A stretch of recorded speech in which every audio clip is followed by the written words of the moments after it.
What up, boys and girls? How we doing? Welcome, welcome. I thought the chance had missed us with a later start time. Look, dude, it's a weekend. There ain't no way I'm getting out of bed and doing anything at a pace. No chance I'm doing anything at a reasonable pace on a weekend. Although I'm aware it's nearly midday for me, but we'll ignore that fact.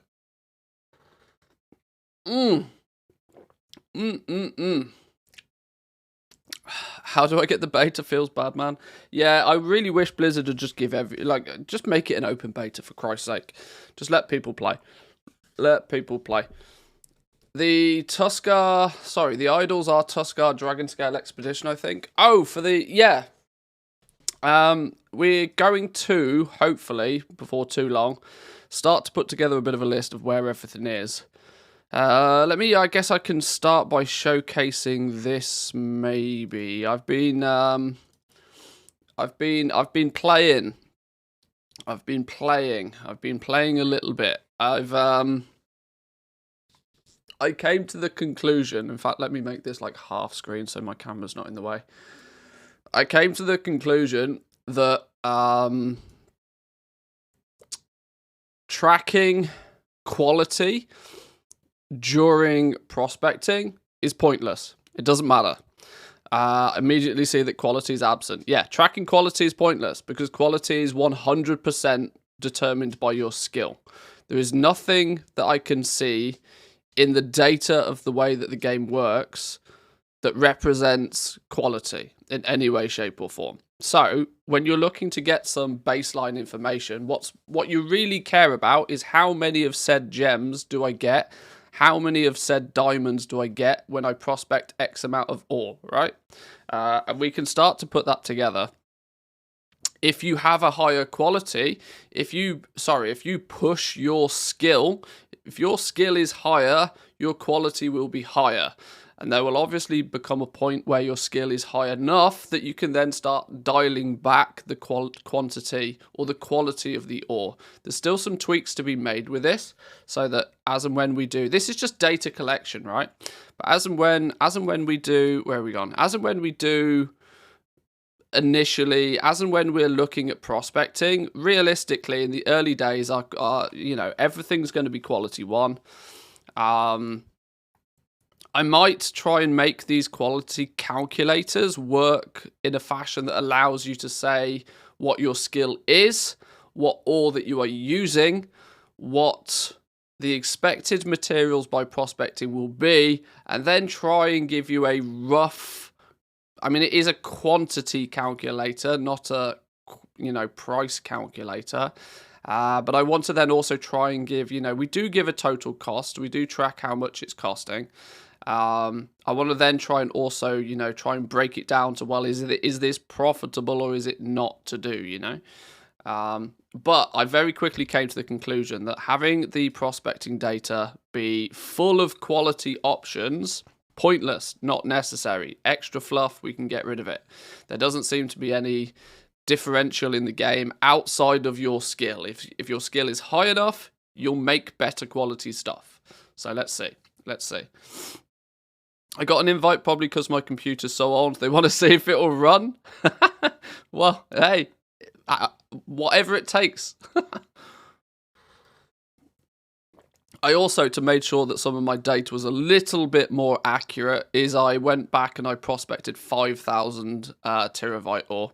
Annoyingly, something that I hadn't worked out initially, you can only prospect 1,000 ore in one go. There is no longer the case that you can fill your entire inventory with ore, click prospect all, and it will prospect all. Not to mention, the lack of a mass prospect is a problem. A real problem. Hey, hang on, what's going on here? V25 is a limited. V25. V20... How the hell did you spot that? How in the world of Ludars did you spot that? Good eyes. Good eyes. Well, it goes to show that my bitrate is obviously reasonably good on Twitch. Damn. Whilst watching the prospecting VOD, I did notice that you put ruby amount in for the alexandrite amount for quality 2 for draconium. Okay, it doesn't matter. I scrapped all that data anyway. I scrapped all of that data anyway. I went back out and I did a little bit of a... it doesn't matter. I merged all of the quality results together anyway. And we've only got 500 here. But the TLDR is that we are starting to see what the actual prospecting rates are. And they're starting to be kind of what I would expect them to be. About 0.2... gems per ore. Uncommon gems per ore is about 2 uncommon gems per ore. Practically makes sense, right? If you prospect 5 ore, you have a nearly 100% chance when prospecting 5 terabyte ore to get an uncommon gem. The only time you're not going to get an uncommon gem is when it procs as a rare gem. So this is obviously per ore, so you can multiply these by 5 if you're looking at it on a per button press process, right? So if you hit the prospect button, there's like a 92% chance you'll get an uncommon gem, but a 8% chance that you'll get a rare gem for every time you press the button. But if you break that down on a per ore basis, which I do, I break it down on a per ore basis because it helps the maths later. But we can also see that diamonds just do not come from Terabyte, which is, not to be, we kind of expected this. These are base rates, I should also clarify. What will likely happen is because of the spec system for jewel crafting and equally for prospecting, it will be that you'll be able to spec into giving yourself a bonus somewhere. And I might have to put like tick box options or something on this to say, right, have you unlocked this spec node? And if you have, click this button and it will, use slightly different rates because of that. You'd scroll down to draconium ore, you can start to see the difference with draconium ore is that you get slightly more uncommon gems. You're practically getting 2 gems per craft when you're prospecting draconium. But that's still not that's still not quite 1 gem per ore, but significantly more uncommon gems. But the big takeaway here of draconium ore is where you're going to get your rare gems from reliably. You're going to get rare gems from here very, very frequently.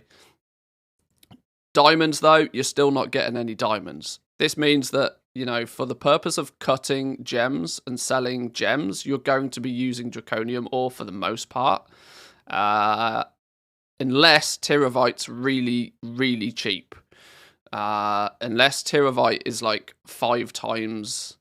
If draconium's 5 times the price of Terabyte, you're all good, right? We can start to sort of put these numbers together and you can start to see that, okay, there's some prices coming here, right? If your Terabyte ore is 20 gold a piece, your draconium ore could be 100 gold a piece. And if your quest is to get rare gems, you are still better off paying 100 gold a piece because it's practically the same. Sure. And not to mention, you're also getting more uncommon gems at the same time. We can sort of start to see that if we use the little quantity calculators. If we say Terabyte is 20 gold a piece.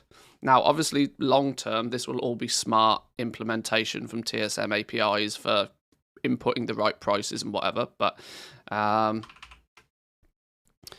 if we buy Terabyte ore and we buy 100 of it, we are likely, let's just make the quantity a bit bigger. Let's say if we buy 500 of it, it's going to cost us 10k, but we're likely to get a few 4, 5, 6, 7, 8, 9, 10, 11 rare gems for 10k. Although if we look at spending something similar, you could spend 100 gold each on your draconium, meaning you're spending considerably more, but you're getting considerably more gems out of it. If you wanted to only spend the same, you could buy a lot less. You could buy like 100. If you bought 100 draconium ore instead, keeping your costs to be the same. Let me turn down the tunes. I feel as if I'm shouting over the music. I don't know what it's like for you guys, but if you keep your costs the same, if you spend 10k on Terabyte ore, if it's 20 gold a piece, or if you spend 10k on draconium because it's 100 gold a piece, you can see the rare gems that you get out of it is about the same. 5, 6, 7, 8, 9, 10, 11. Practically the same, right? So this starts to be where the ratio sits, right? In this scenario, you'd still probably go out and prospect the Tyrivite at this point because you get a lot more of the basic gems at the same time. A lot more of the basic gems. But then, obviously, if your Draconium comes down to only 80 gold apiece, you're saving yourself 2,000 gold and you're still getting the same amount. So you can start to see where the ratios, where the pricing structure is going to be. Tyrivite is going to be Draconium ore is going to be about 5 times the price of Tyrivite. Is my early days guesstimation, which makes sense when you look at how readily available it is for miners, right? You are far frequently going to be mining up Tyrivite than you are Draconium. If there's about a 5x price increase, then that would be about normal. Predicted that Dragonflight materials will end up like WOD, absolutely worthless with the shared auction house. What do you think I'm wrong? That's just how I see it. It's hard to tell. It's very hard to tell. I don't think so. I don't think so, because realistically, the supply and demand is exactly the same as what it is. There's just less chances for, big buyouts, less chances for resets. I don't think it's going to be. The problem is there's no comparison that can be made because we're dealing with an entirely new crafting system. The demand for materials is going to be completely different. Let's not forget, in Shadowlands, people were buying ore at astronomical quantities because they were prospecting it to get essences. They weren't doing it to get gems. This is going to be the weird thing, right? The only time you're going to prospect Tyrivite and Draconium is if you need the gems.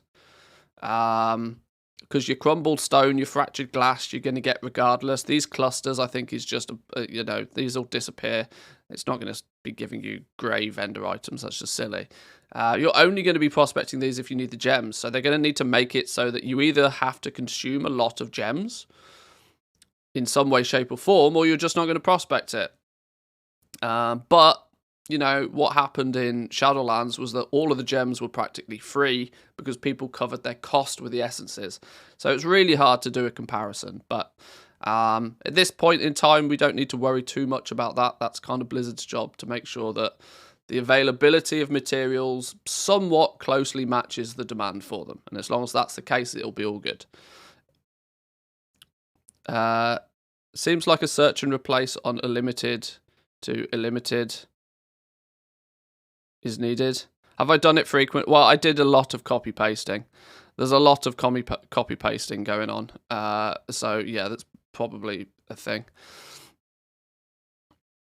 The gambler in me is interested about the prospecting specialization with prismatic ore and then the oreception of it giving you Kazgarite. That's going to be quite an interesting one. That's true. Was watching yesterday's video of yours and I'm hyped about all the soulbound ingredients being provided by the customer. Yeah, that's a big win. That's a real big win. That's exactly how it should be, in my opinion, as well. If you put a work order in and it specifically requires soulbound materials to craft it, I mean, that you could argue is the reason to why they're bind on pickup in the first place, and 2, the reason the work order system exists in the first place.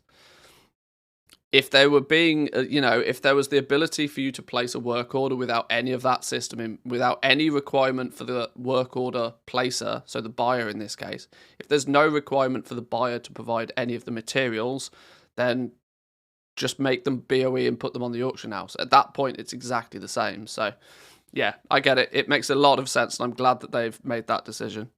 What are my plans for the professions today? I might take a little bit of look at inscription. We might try and, because the two big things, the two big question marks most of the time is how the hell does prospecting work? How the hell does milling work? So I think we can get those questions answered nice and quickly, and then we can play around with all the the little the odds and ends stuff, crafting gear and whatever. A rare Saturday stream, I'm down. Yeah, it's we're in full test mode, aren't we? And the wife is keeping herself occupied. She's gone to some food market or something. So this is a win-win for me. It means I've got my Saturday morning to myself. We can do an extra stream on a Saturday morning. The wife has gone to some food market. She's likely to spend a disgusting amount of money, but she's also likely to come back with lots of nice food. So, haha, it's a win. Let's make sweet profit together.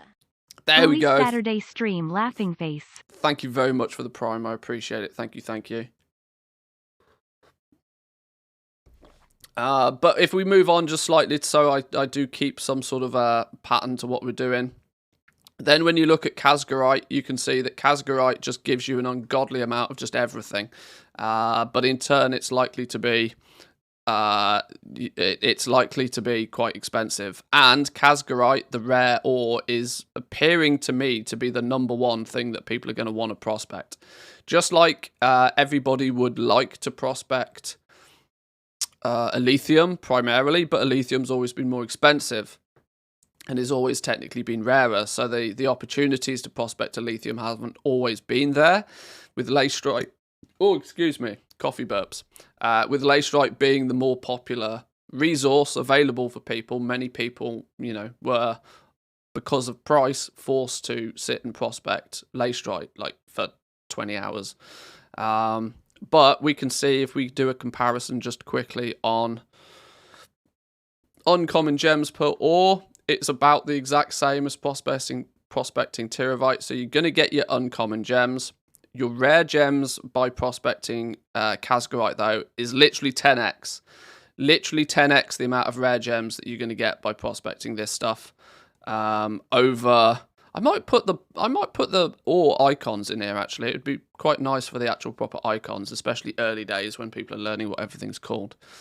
Rare gem quantity by prospecting Kazgarite is literally 10x that of the uncommon Tyrivite ore, which once again gives you the impression that you could theoretically 10x the price. You could 10x the price of Tyrivite, and then you've got the price of Kazgarite. So if you were paying 20 gold a piece for your Tyrivite ore, you could be paying 100 gold a piece for your Draconium ore, whilst spending the same, achieving roughly the same. Or you could be going balls to the wall and you could be spending like 200 gold a piece on this stuff, prospecting, half as much of the stuff, spending a similar amount, but yet getting the same results, all the same. So 5, you get, even here, 10k would get you a bunch more. You're not gonna, you're not getting any, put it that way. And the more Kazgarite ore you prospect, the more diamonds you're gonna get as well. The diamonds, when you cut the diamonds, for reference, for people who haven't been able to see the jewel crafting so far, the diamonds are like your epic gems, but they're unique equip gems, so you can only ever have one. Any opportunity to associate names with images helps my learning process. It would be good. I tried to keep the images to a minimum, though, in the Google document, because it tends to they're things that slow down, or they just massively increase the file size, because Google is, a spreadsheet is not designed to have images in it primarily. But yeah, in this sort of scenario, it may not be a terrible idea. So if you were to spend 10k on either 500 Tyrivite ore, 100 Draconium ore, or 50 Kazgarite ore, you would still probably be better off prospecting the Kazgarite, because purely because in the early days there is the chance for these diamonds to pop out. The chance of getting the diamonds is going to be a big win. Is that right? 50 by 4% chance. Why is that a 4.2% chance? And then why does it say 0.02 per ore? Is some of the maths wrong here? That should be... Oh, some of the maths is wrong. That's F51.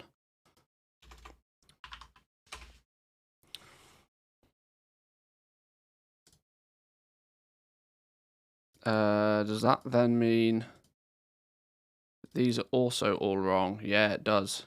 Boop. There we go. That's better. Have I made that same mistake here? Oh, Lord have mercy. I've made the same mistake everywhere. 51. Boop.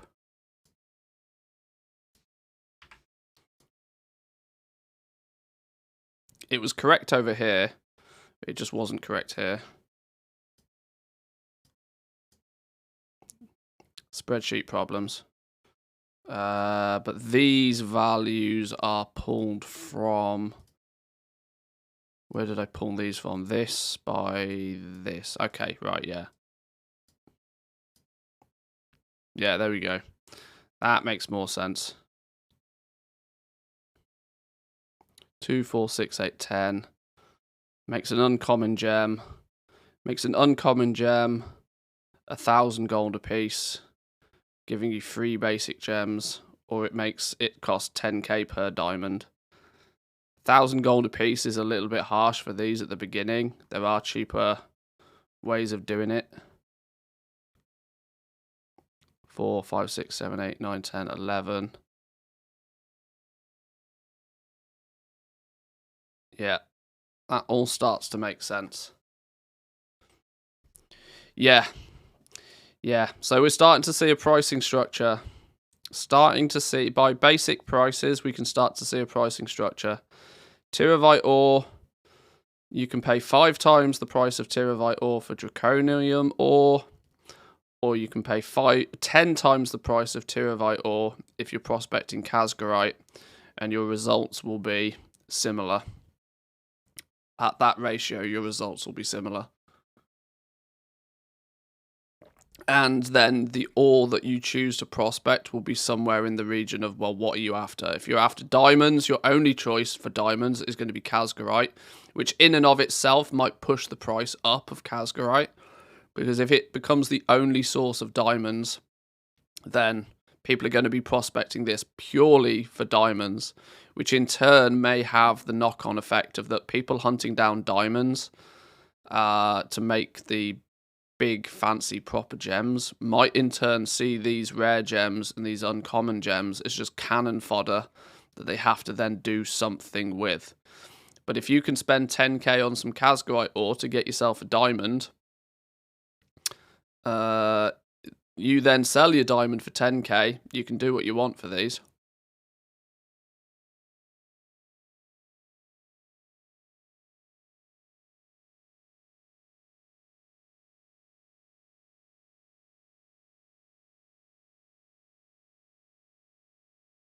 The uncommon gems by that point will be probably worth nothing. I'm hoping that we can start to see with jewel crafting that there's a good churn of these low quality gems. We already know actually that you can prospect the uncommon gems to get the gem dust. I'm wondering if there's some like shuffle or some sort of exit strategy for spare gems, or are they just going to mount up, and is it going to be a situation where we end up just vendoring them? But yeah. Anyway, so that was my long-winded approach to try and, tell you guys that we're getting places with the prospecting. I need to do a little bit more testing in terms of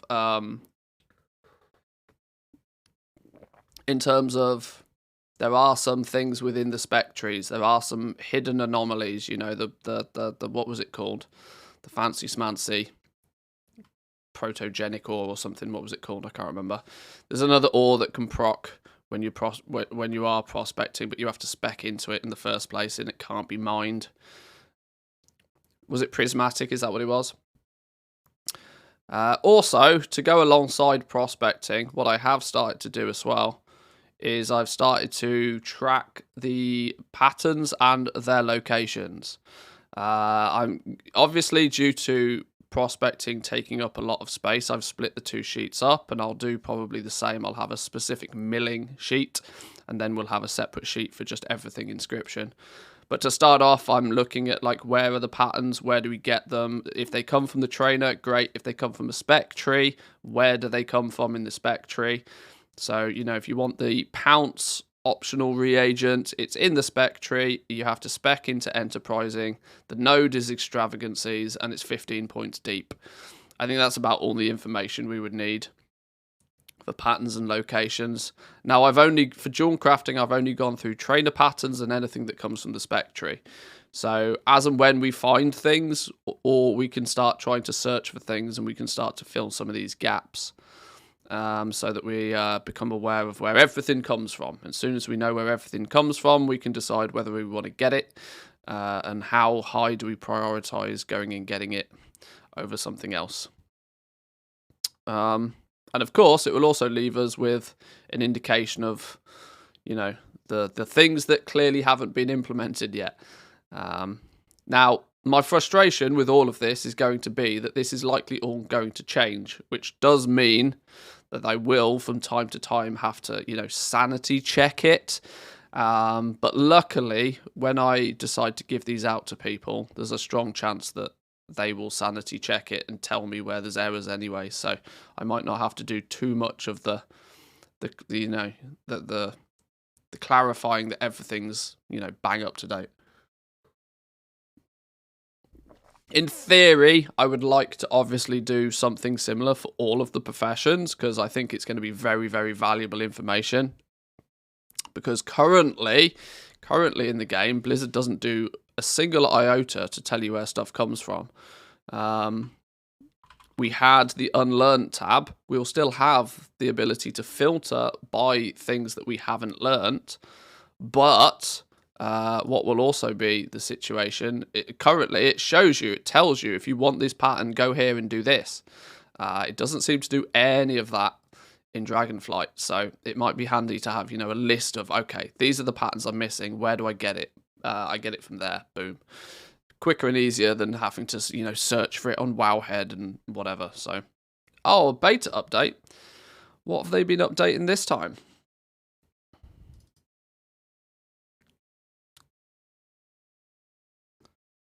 But obviously, I would like to point out that since we're live and since we're streaming, any questions you have about Dragonflight, it's preferably profession related, I'm more than happy to try and do a Q&A and answer some stuff. As I'm aware that there's probably a few people that will tune in today that don't often get the opportunity to tune in due to my streaming schedule clashing very aggressively with, when most people have real lives. So, right, is it going to let me in now?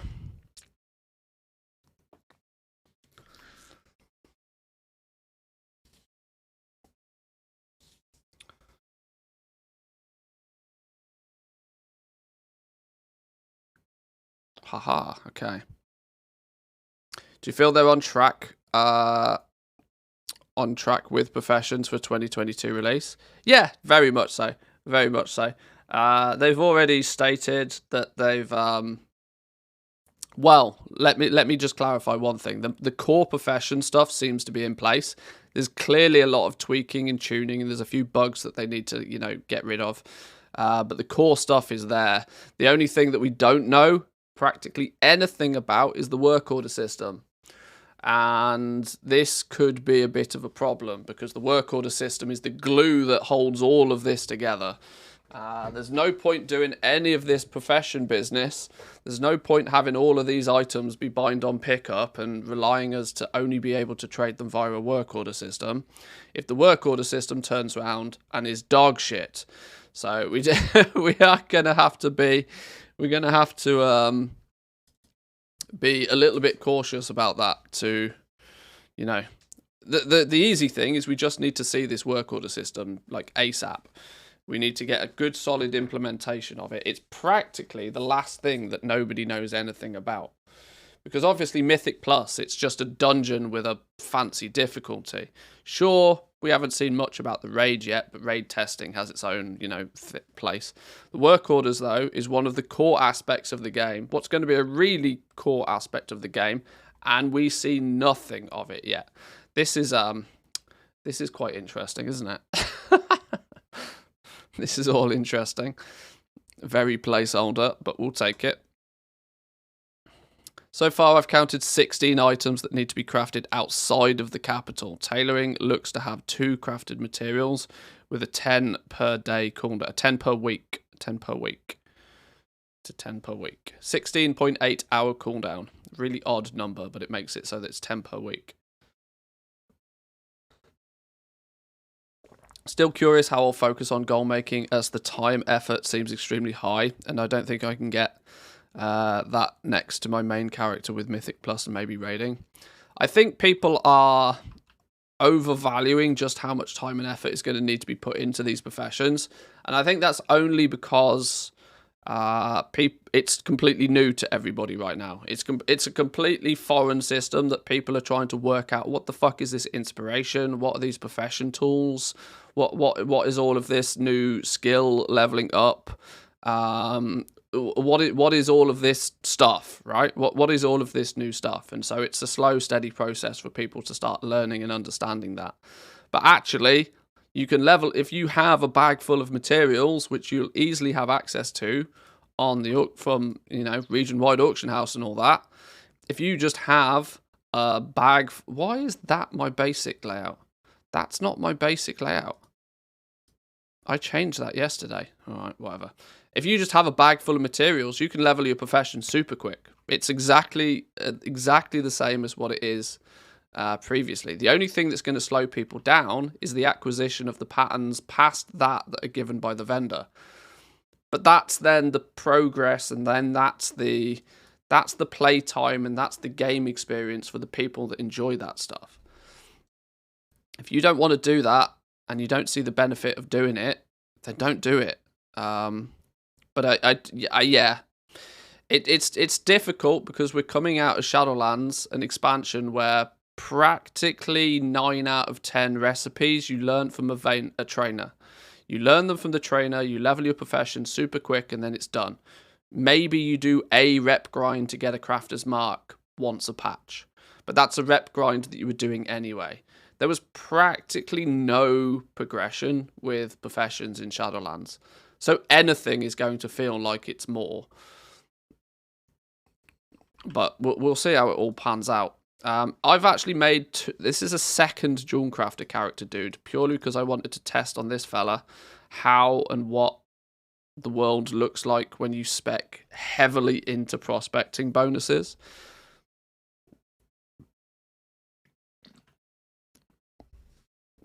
So I need to just quickly level this dude up, get a few of the first craft bonuses out the way.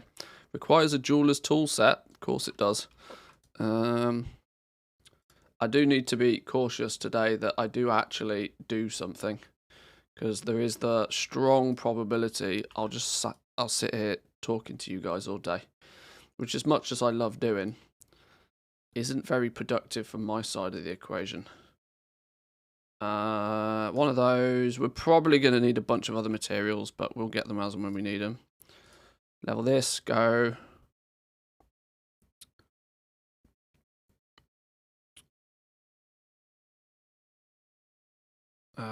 We probably need to use that to get to 10.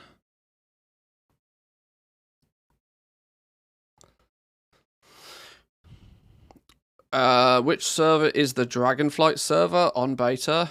Well, Valdrakken is the one where you test professions and test what's going to be for testing the raid, going to be testing to actually get to the Dragon Isles, not Valdrakken. Either of the other two.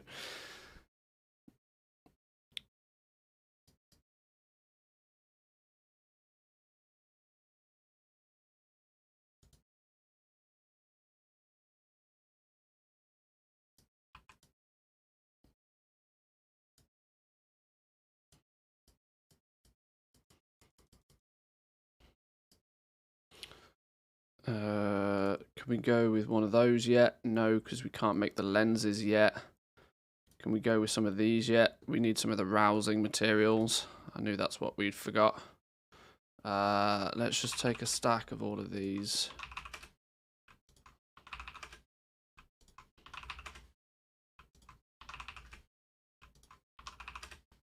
Yeah, my hope is that now that I have a better understanding of what prospecting is all about, I'm really hoping that there's going to be some, some exit strategy, some way for any spare gems to easily be dealt with.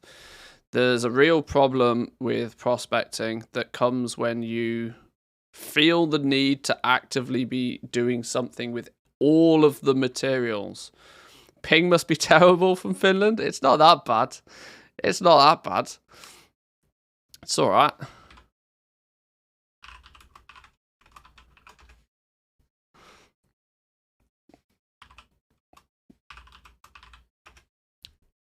In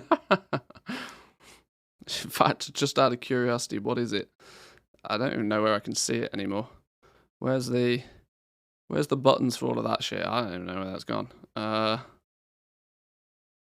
only 165. 165 latency. It's all good.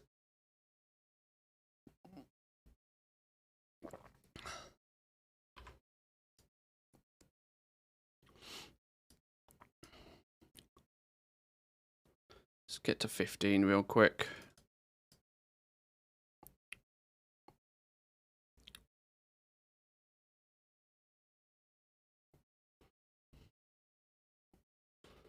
That's 15.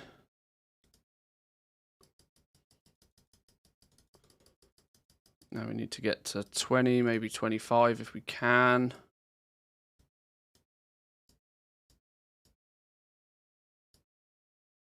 Lenses, we could do making a few lenses. We can't make a few lenses yet because we need to make some finely ground gemstones.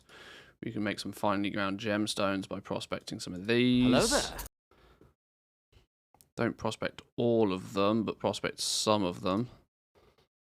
Jack, how we doing? Welcome in, my man. Hello, hello. Good to see you, good to see you. Hope everything's well. I mean, we've already been chatting this morning, but you know what I mean. Maybe I prospect one more. Prospect one more stack of those.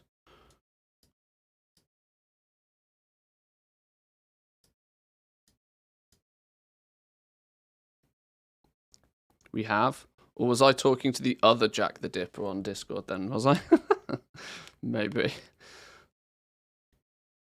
17, 18. We can make some draconic vials, I guess. Let's get some draconic stoppers. Where are those? Draconic stoppers.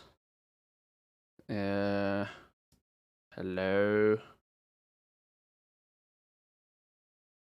You've got to be around here somewhere. Draconic stoppers. We're going to need a bunch of these as well in a minute. I know we are.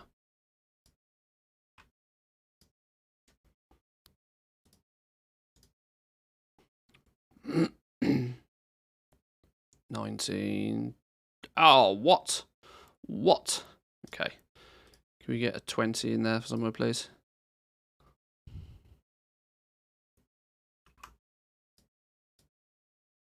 Jewel crafting, go. Do the racial traits that give profession skill work in Dragonflight? Yes, they do, yeah. There's in the first week, if you want to be competitive in the first week, it makes a lot of sense to be the right class. So it might only be a small bonus initially. You know, that 5, 10, maybe 15 extra bonus skill. Doesn't sound like a lot in the grand scheme of things, and its effectiveness will wear off pretty quickly. But in the first couple of weeks, it might make a bit of a difference. It might be the difference between you being able to craft something at the next quality or not. And in that scenario, it becomes super valuable. But it's one of those min-maxy things that if you just happen to have the right racial in the first place, cool. But I probably wouldn't be actively suggesting people race change just for the purpose of min-maxing a profession. Not unless you are really keen to be super degenerate mode for professions anyway. If that's your jam though, go for it. I mean, there's a good chance that I'm probably server transferring anyway, which might mean I race change at the same time because, you know, if I'm doing some of that business, then I might as well keep doing some of that business. Polished stone. Why have I not got any polished stone?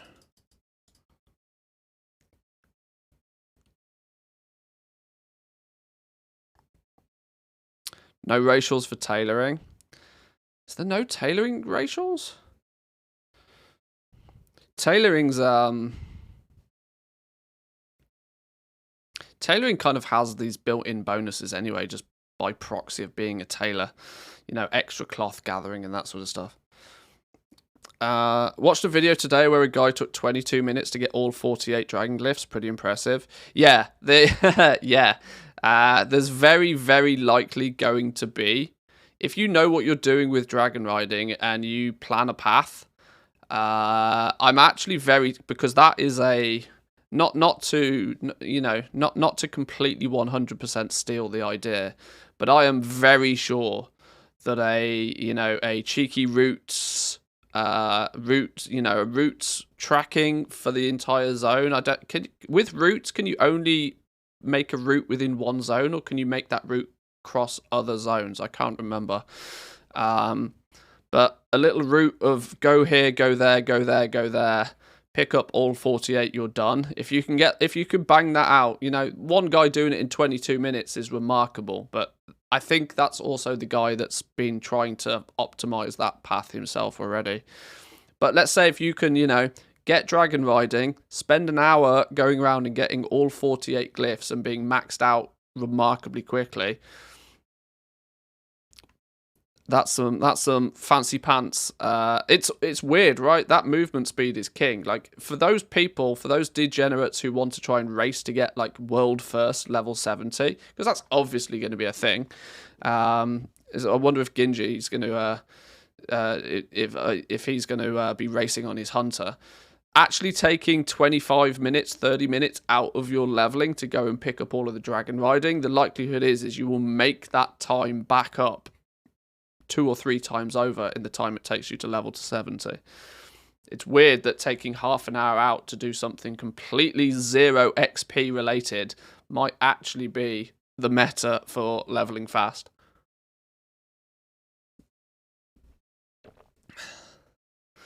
Race change for professions, cries in Demon Hunter. Well, you can't have everything. You can't have everything. You've had super speedy movements and all sorts of stuff. Can't have everything now. But yeah, I get it. Now what am I missing? Shimmering clasps.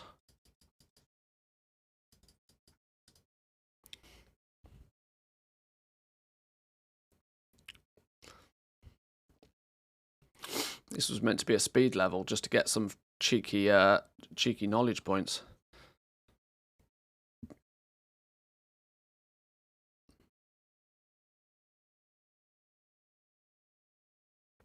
Inspiration. Inspired creation. Why can I still not make these? Now what am I missing? Gemstones. Flipping Nora. Okay. What have we got most of?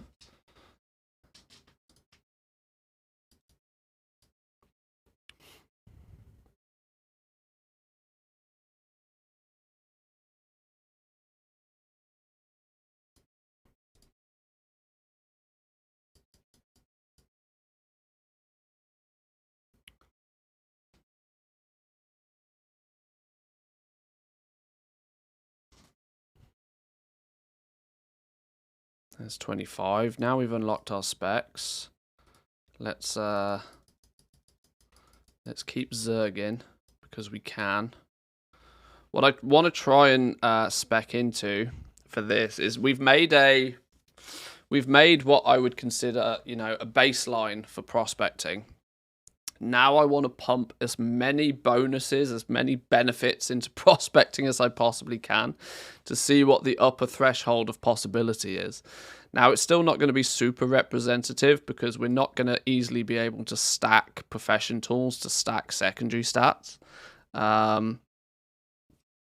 without doing some real shenanigans by like leveling up professions to craft one specific thing to get. It's going to be a pain in the ass to do it. Theoretically possible, but a pain in the ass to do it. But we can at least start to get an indication. If we go enterprising and we just go full prospecting, 30 points in here, 25 points in here, or as many points as we can get our hands on in here, and then see what prospecting has to offer us.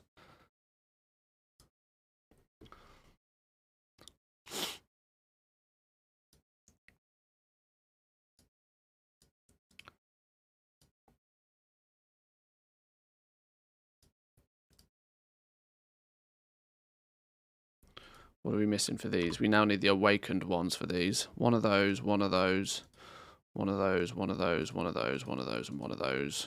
Might need some more, but we'll see.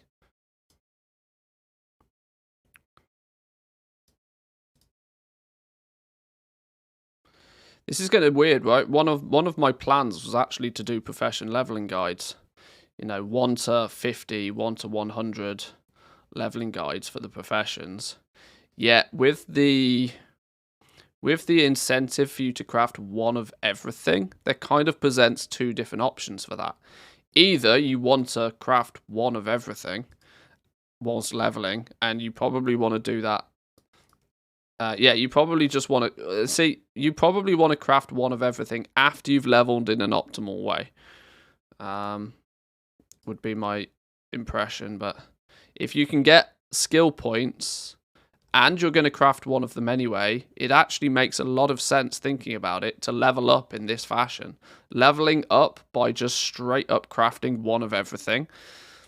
And then if you're still missing some points to reach a next, you know, the next point, then doing something. For 17 years, people have always been interested in how's the easiest and cheapest way to level up professions. That's not so strictly going to be the case anymore.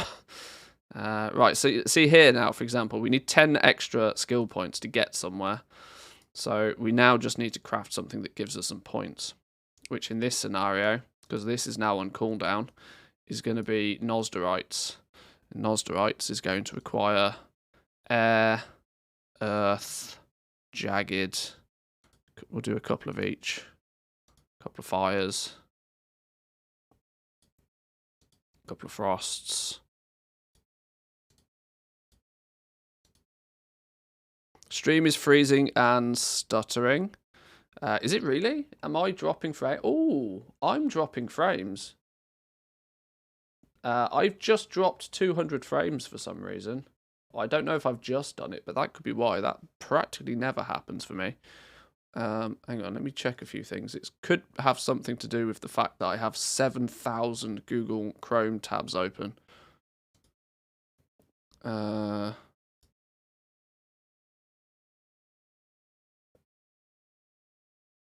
Oh, I don't know. Maybe... I don't know. Maybe TSM did an update in the background or something. We seem to be doing all right now.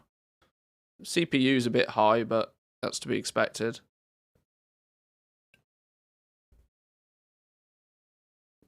Try using Opera GX. It's really, really worthwhile. I use too many other Google-related features, though. This is the problem. Yeah,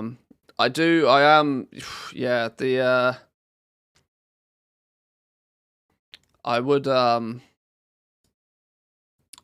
would consider using a different different one, to be fair, though. It's a Chromium-based web browser. Oh, well, in that case, I might inspect at some point. Right, we're actually running out. Oh, we're not running out of Nosderites. I've got more than my UI indicates.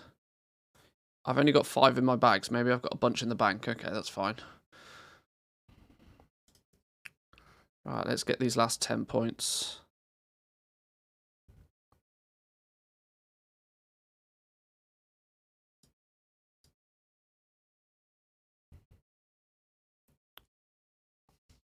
First time craft. Yeah, the first time you craft a thing, and you can now filter that as well. The first time you craft something, you gain 5 artisan knowledge.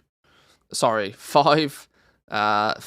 You gain 1 knowledge point and 5 artisan metal, which is something that people are going to want to get as much of anyway. So the likelihood is that there is quite an incentive for you to craft at least one of everything to begin with, just to get as much artisan metal as you can. I was thinking about this a little bit more earlier, because there's a vendor that sells you one-time purchase knowledge books once you have certain levels of reputation with a faction. You buy those books for 200. You get 15 knowledge points for 200 artisan metal. And I was kind of, the more I think about it, the more I feel I need to make a stink about getting it removed from the game, because it's just not good. If it's a catch-up, if it's designed to be a catch-up system, and they're not going to be in the game when the game goes live, sure, fine, whatever. But those knowledge, but they cannot day one start a system that allows you to buy knowledge, even if it's in limited quantities, because it means that people will do degenerate shit to be able to buy them. And we've already expressed what the degenerate stuff is. You know, profession cycling is not something that I want to see be the meta for professions, because it's actually restrictive for anybody. I know this is a personal gripe, but because I've had 2 crafting professions on my main character for more than a decade now, there is no way in hell I'm going to drop them at any point for any reason ever. So when the meta and the optimal way to level 1 profession is to cycle and farm artisan's metal on a second profession, I don't have any ability to do that.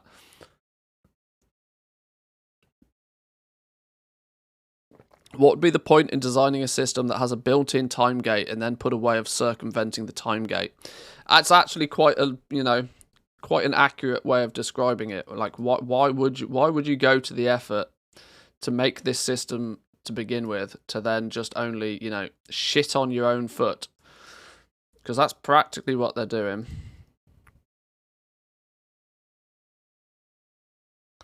I hope your campaign against it fails. He's turning against us. He's anti-goblin now. Money changed him. I wouldn't go that far. It's, as far as I'm concerned, it's more about keeping some reasonable level of integrity to the system that they've put forward. If people have in the first week of the patch, people have a really degenerate way of gaining like 3, 4, 5, 6, 7 days head start on everybody else, then it's those that do it win and continue to win forever, and those that don't do it lose with practically no way of catching up.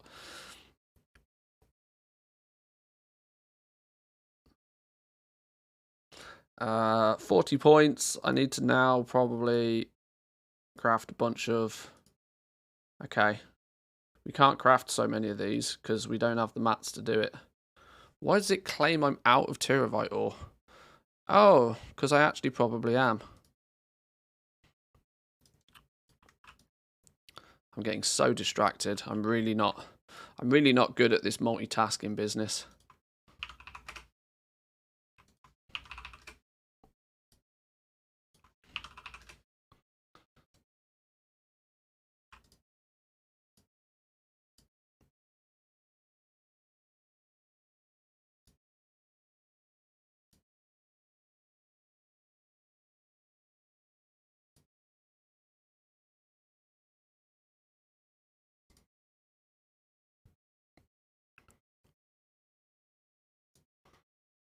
Chromatic dust. Who's going to sell me that?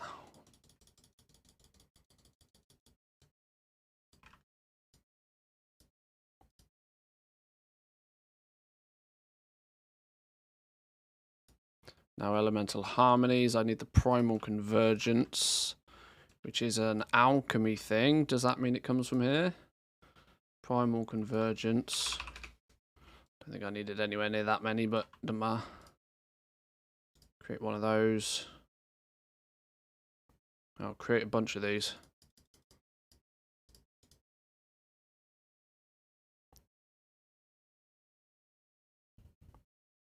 I've got multitasking nailed. I can talk and piss people off at the same time. What can I say? It's a gift. That is smart. That is smart. I cannot deny that's very smart.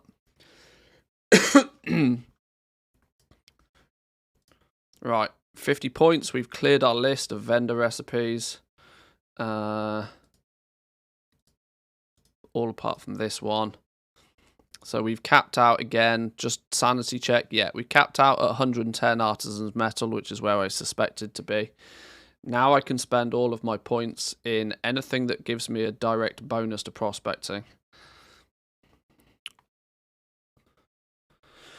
Profession cycling sounds like a crazy idea to farm artisans metal. Just imagine how many you can get of them by one crafting green easy stuff in each profession. I did some napkin maths yesterday, and based upon the fact that there's about 20 or so items for each profession that you can easily... because let's not forget, this first part of leveling your profession is basically a bit of a meme, right? It's super quick and easy, and then you hit this brick wall which you're only going to be able to surpass by unlocking more patterns, either through the spec tree or by going out and farming reps, and then in turn fulfilling work orders. But this first 50, doing exactly what I've done here, can be done with, just a handful of materials on, it doesn't take too much. Let's say even day one prices, it's 50k. It's not stupid amounts of gold to do this. You've got 8 primary professions, one of which you're likely to be keeping, so that's 7. If you can get yourself somewhere in the region of about 100 artisans metal from each profession by cycling them and then just dropping it, you could probably get yourself somewhere in the region of about 800-ish artisans metal by profession cycling, which is not something I want people to do. But when it comes to getting more of it, it's the easiest, quickest, and most guaranteed way of doing such. And when artisans metal is used quite heavily for lots of things, artisans metal is used to make all of the top tier profession accessories in sizable quantities as well. Look, 225 artisans metal to make a top tier. What's this? A jewel crafting accessory.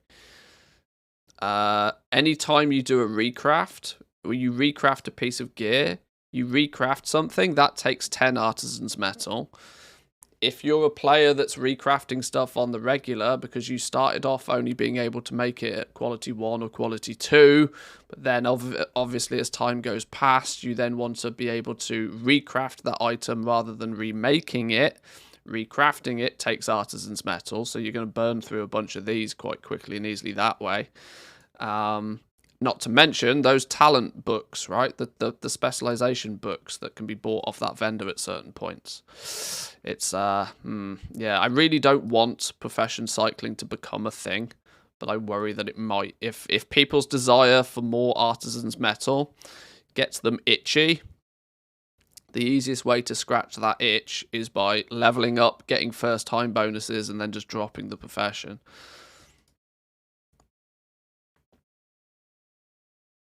But if I want this dude to be just hardcore, outrageous level, ridiculous prospecting, improving the business of jewel crafting, gaining +1 skill for miscellaneous crafts per point in this spec. On unlocking this specialization, +5 resourcefulness when crafting extravagancies and glasswares. We're not so much caring about the resourcefulness, we're more looking for...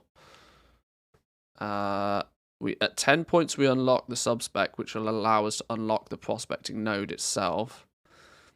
Resourcefulness when crafting stuff, another subspec, blotting sand. Increase the speed of bits and bobs, gain the ability... Okay, so we actually only need 10 points in here anyway.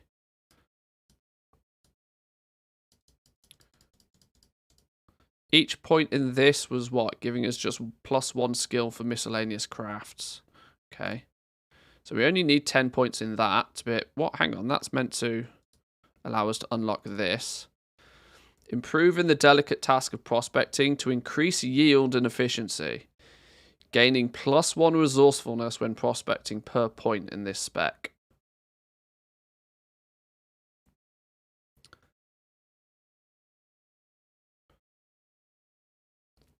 Increases your chances of acquiring glass when prospecting.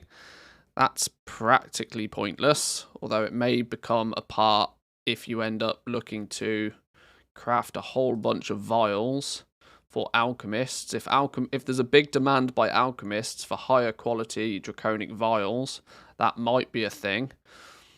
But there's slim margin in these at the best of times. What we're really after is 15 points in it here, which is that you can now discover prismatic ore when prospecting, which itself can be prospected for a higher gem yield. Increases your chances of acquiring raw gems when prospecting. Now the question then becomes, well, how much does it increase? And then prospecting prismatic ore has a chance itself to contain Kazgarite ore. So what we need is we now need to put a bunch of points in here. Where did we need to get to? Here, preferably. You can now discover prismatic ore. And we've run out of points. We've run out of freebie points, you know, just short.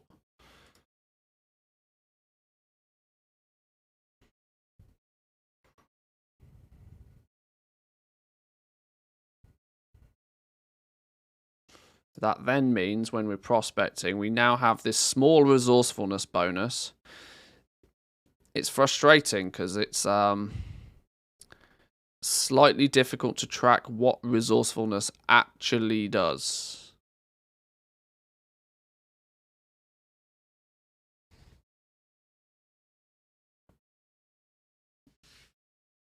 There was a book in Legion that you could use to relearn quest-based crafts. Yeah.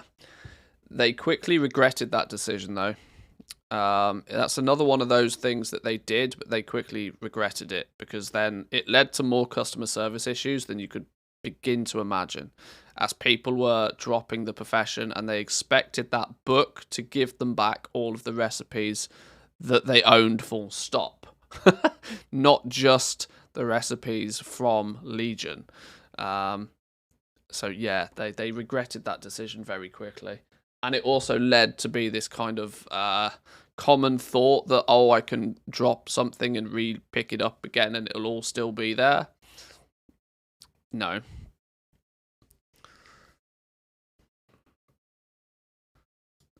It's at this point then I probably want to use for the purpose of testing, now I want to use my little cheat book to give me free knowledge points. Now that I've used the 22 I get as freebies just by one-time crafts. Where's that book gone? Here.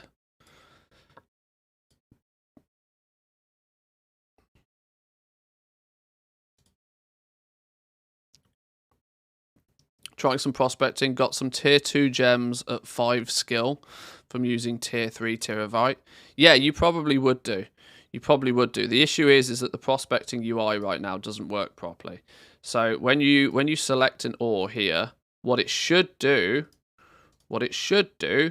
is you see I've got a base skill of 50 here. That's because I got 50 points in the profession.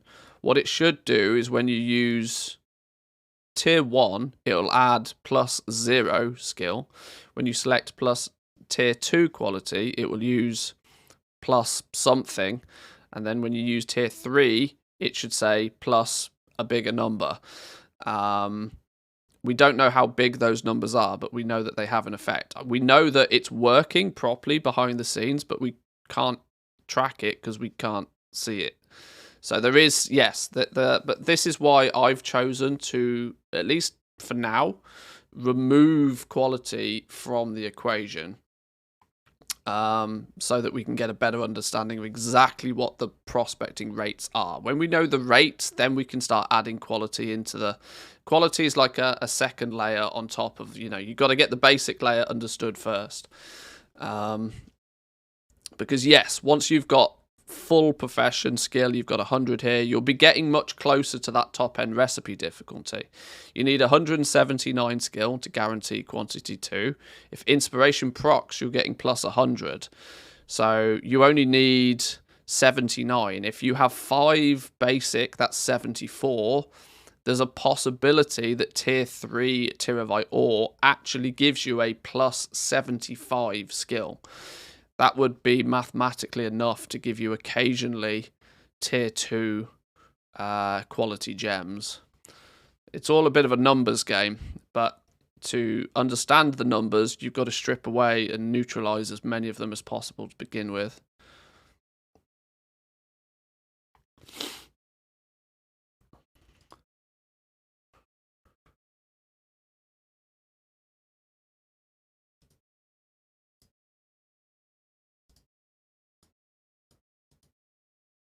So now we can get to here, where we now have the ability to discover prismatic ore. What I would like is to now that I've only just unlocked that at 50 skill points with very limited resourcefulness, see just what the rate is. I'm intrigued to find out now what the rate would be of actually getting this prismatic ore. So, what do I need to do to simulate this now? Now I need to prospect a whole bunch of tyrivite ore. Where's me? I need to quality 1. No, not 100, you donkey. We need more than that. Let's do a couple of thousand of it for now, just to get a first sniff of what's going on. To do this effectively, I'm going to need to clear my inventory.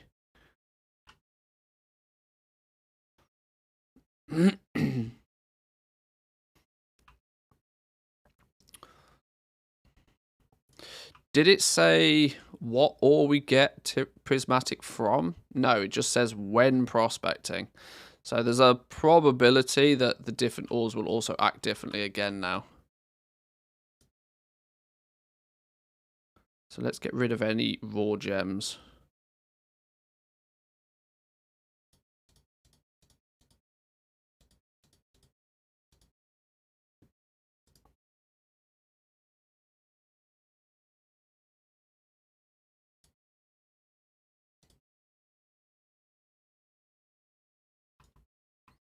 Now my bags are a mess and it's going to annoy me.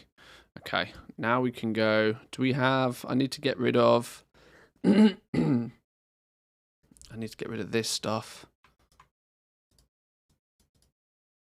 Crumble stone and the glass. Get rid of that.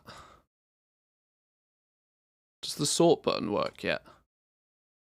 Sort of, but not really. Right. Now we go prospecting tyrivite quality 1. And we go prospect all of it. Go gadget.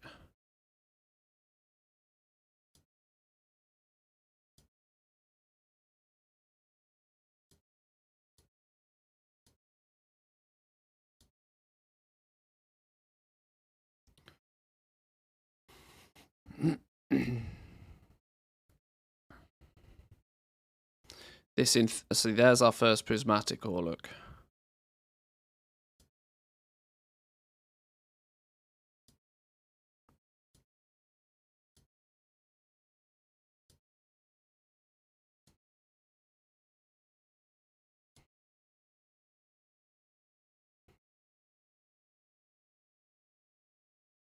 Acquired by Dawn Crafters by prospecting ore found on the Dragon Isles and can itself be prospected. Can be bought and sold on the auction house.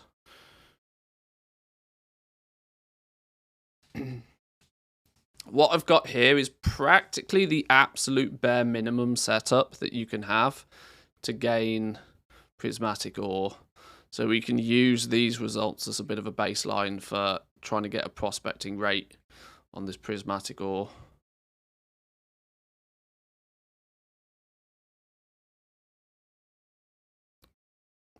We've had to prospect nearly 200 tyrivite ore just to get enough prismatic to, you know, press the button once. So at least we're not getting flooded with it. At least not here.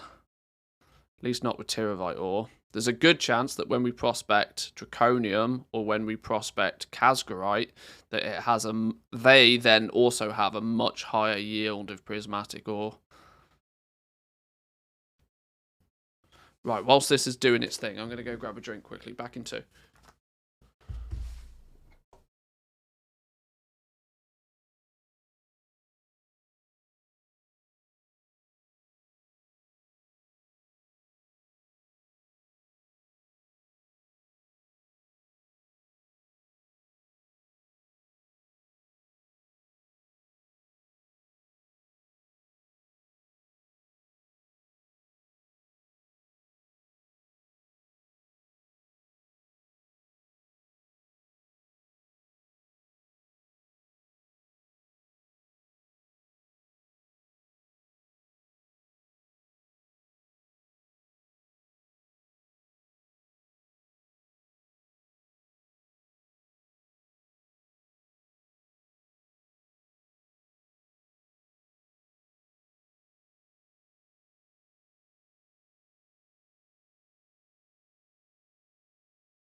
It's still going.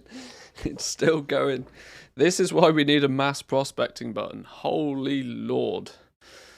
Although the question is like we were mentioning earlier, without essences being a huge reason for people to prospect in disgusting quantities,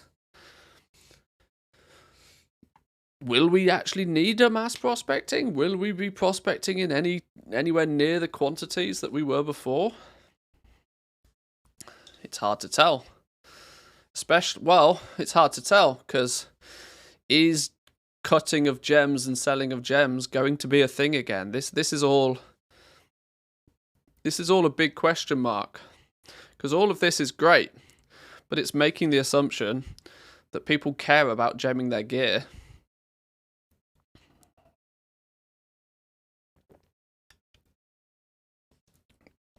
You can assume that people are going to care about gemming their gear, but you never know. They forgot to copy the basic mass crafting from New World. Yeah. One button mass crafting. None of this crafting speed business. None of this sitting and looking at your computer screen, just watching a bar fill and empty all the time. Wow, we've only just got the 6th prismatic ore. Damn, we went a long time without getting a single prismatic ore.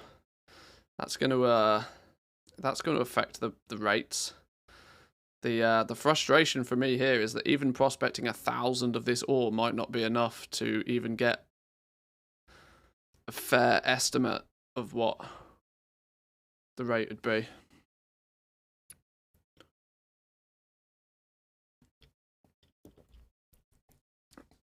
Because until you've prospected enough to get at least 10, 20, 30 of something, it's hardly scientific.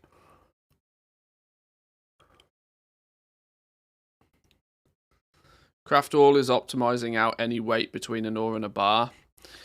Yeah. It's it's a quality of life. That's why they've added crafting speed. Crafting speed is a big thing now. You can, if you just want to sit there staring at your screen for less time, you can spec into crafting speed.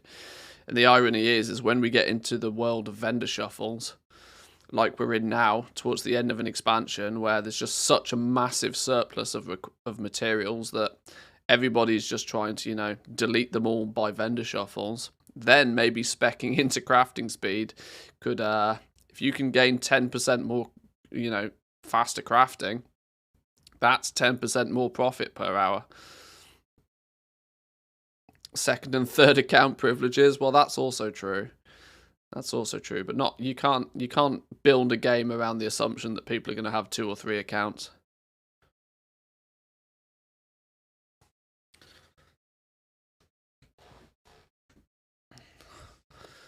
But is this not immersive gameplay? Are you not entertained? I know I've spent an awful lot of time over the last couple of days on jewel crafting and prospecting, specifically. But my reasoning for this is that it's one of those things that's remarkably either expensive or time-consuming, or both, to do when the game goes live. The fact that we have cheap vendors, that means I can buy as much ore at a moment's notice without it actually costing me anything. It means that this is absolutely the most highest priority thing I can be doing right now. When it comes to leveling up professions and working all of that sort of stuff out, you can kind of do that from a Wowhead guide for the most part. Once you know what the patterns are, once you know roughly how many skill points they're going to give, once you know what the material costs are, you can math that sort of stuff out. This is things that you just physically cannot do until you actually go out and do it. Why is it stopped 3 early?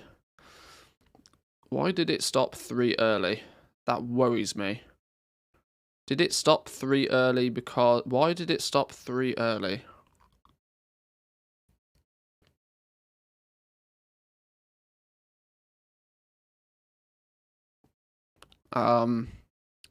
Now I don't know how many I prospected.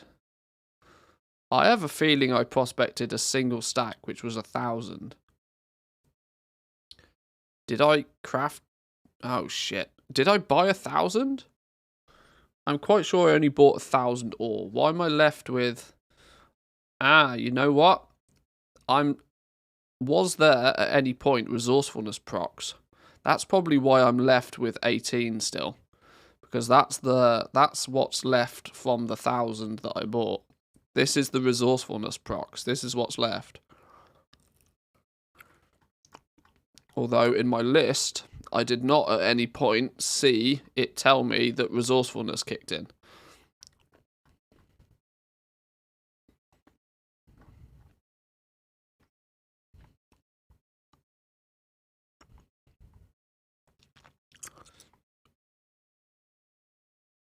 That's not right.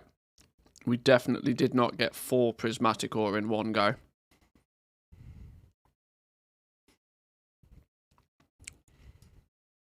Okay.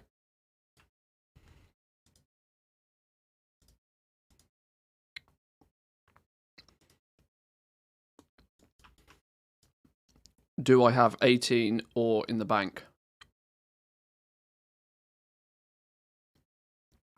I do not have 18 ore in the bank. Where is that 18 ore then?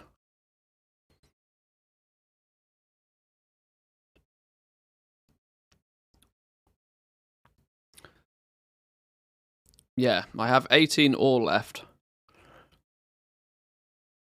At quality 1. I bought 2,000 ore. Okay. That 18 ore is not going to make the world of difference. But that, I assume, is going to be the resourcefulness procs kicking in. Quick question from Big Noob of WoW. My main has mining herbalism. Do you advise I should level up an alt so I can use the items I gather in jewel crafting or other professions to sell over on the auction house?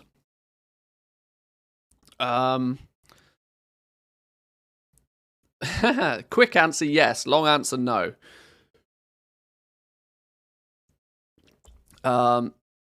You can, of course, somewhat increase your profits by taking materials and turning them into something that's worth yet more than the value of the materials themselves. That's the quick answer. So the quick answer is yes. The long answer is no. And the reason the long answer is no because you've already spent the time farming those materials. So you might as well just sell them. If you want to do crafting, instead of farming materials, you should be buying the materials. So there's the logic is there for sure, but if you are just starting at gold making, sure, you can have another character and you can send the materials you've already farmed over, but be very aware that the optimal way to use professions is not to farm for your own materials in the first place. If you're going to do crafting, you want to calculate things based upon what those materials are worth and what you're buying them for. Otherwise, you run the risk of actually... you run the risk of devaluing the materials because you think that you farmed them, so you value them less than what you would buy them for, which is a bad habit to get into. I'm hoping that at least makes some sense, but the reality is that if you're new to gold making, you're best off with herbalism and mining, especially the first month of an expansion. The first month of an expansion, you can make disgusting amounts of gold just by running around and picking things up. Because all of the people who have already done that previously and already have a lot of gold and already trying to, trying to focus on the crafting professions, they're the people that will happily buy your expensive materials that you've ran around and picked up. So that would be my suggestion. Stick with herbalism and mining for now. Make as much gold as you possibly can out of the first couple of months of Dragonflight. Then see how much gold you have, and then decide if you want to, start spending some of that buying materials to play around with the crafting professions.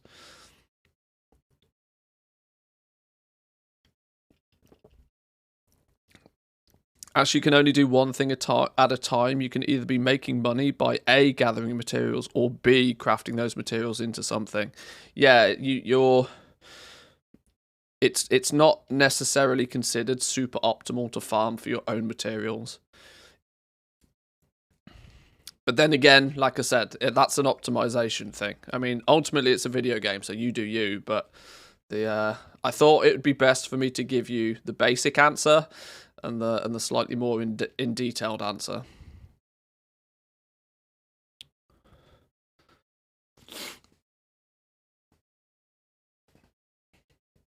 Yeah, the number one thing that people tend not to do when they try and make gold in this game is they undervalue their time.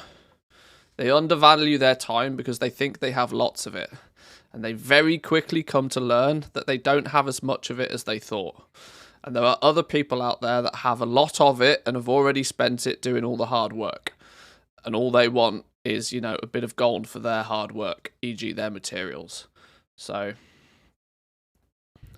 what you can do, for example, what you can do in 1 hour, in 60 minutes, if you're trying to farm materials, you can get, you know, a couple of stacks of something, sure.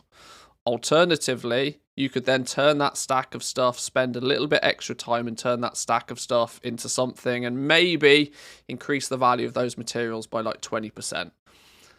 But if it takes you an extra 20 minutes to craft everything, that's 20 minutes that you then haven't spent gathering more materials. So by trying to increase, let's, hang on. This is a paint situation. Right? So if you spend 60 minutes farming, if you spend your first 60 minutes farming, let's see if we can make this look pretty, right? If you spend 60 minutes farming, you might be able to go out there and get materials to the value of, I don't know, let's just say 20k materials, 20k gold in materials in 60 minutes by doing some basic farming. If you then spend another 20 minutes on top of that, turning it into crafted stuff to increase that 20k up to, let's just say 25k, you spend an extra 20 minutes doing some crafting, you've then plus 5k.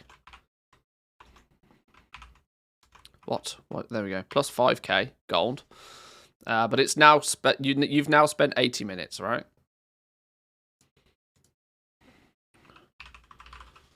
And you've made 25k in 80 minutes. Makes sense, right? The other option that you could have done, quite simply, is just gone out and spent that extra 20 minutes doing more farming, right? You could have just spent that, you know, repeat the process again. Hang on.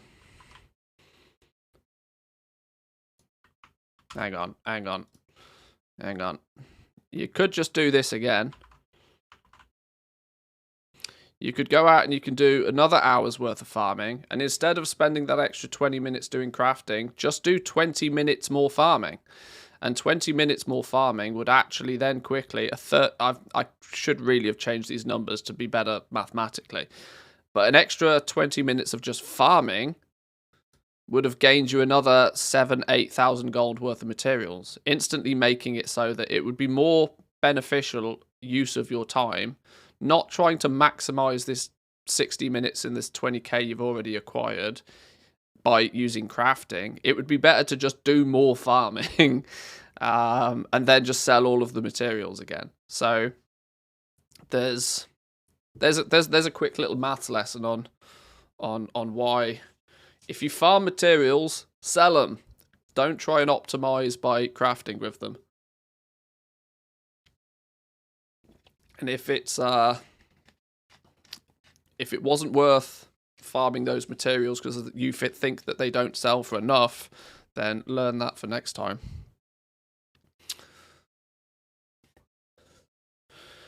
It's why I quit gold making, because I couldn't make 10 tokens an hour. Yeah, you can't. You can only take optimization so far, but do crafting profession tools and accessories appear on your character at any point? They don't directly straight away. But hang on, that's probably a really terrible answer. They do have their own appearances. They do have appearances. The problem is it just not really hooked into the game right now to showcase them. But the items themselves do have. I don't think I can easily showcase this, but they do have. Yeah, I haven't crafted any that actually has an appearance, but there are some. There are some that come with appearances, which in turn may mean that some people try and go out and collect them as well. Right, let me just quickly track this, because I'm quite sure this was 1,000. This was 1,000 ore. By my base crafting understanding that we've put together already, from 1,000 ore, what should we expect to have got? If we prospected 1,000 ore, we would have expected to get these materials. But is that close to what we got? And did we get something similar with just the bonus of some extra? So Onyx Sunders, 29, 33 is close enough. Okay, so these rates look to be about the same.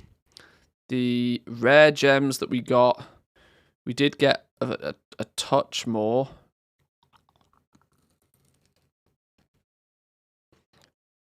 $13, $23, $30, $8, $9, $10, $17, $20. Annoyingly, we got 50% more rare gems than I'd have expected.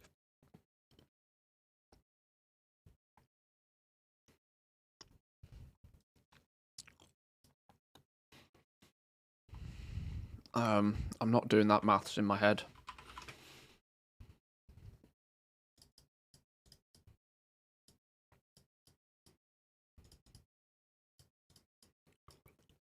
$170 gems,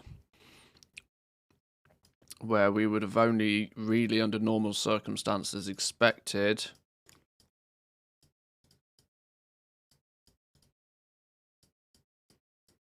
$170. Okay. Okay.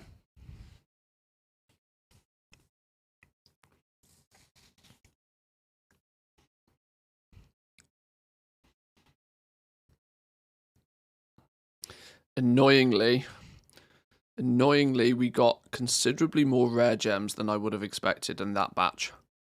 I know 1,000 is probably not enough to go by, but getting 50% more rare gems than I'd have expected is not within margin for error. Do our specs indicate that that would have been a thing? Does any increases your chances of acquiring raw gems when prospecting?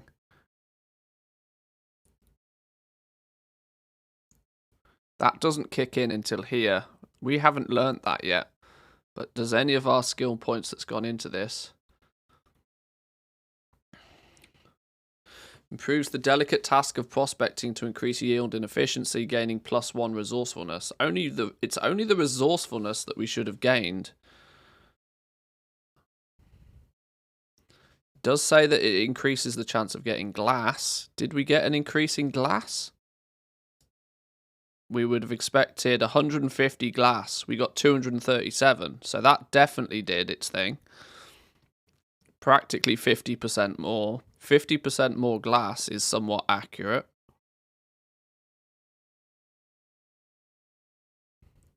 So it feels roughly this feels like it gives you plus 50% more glass.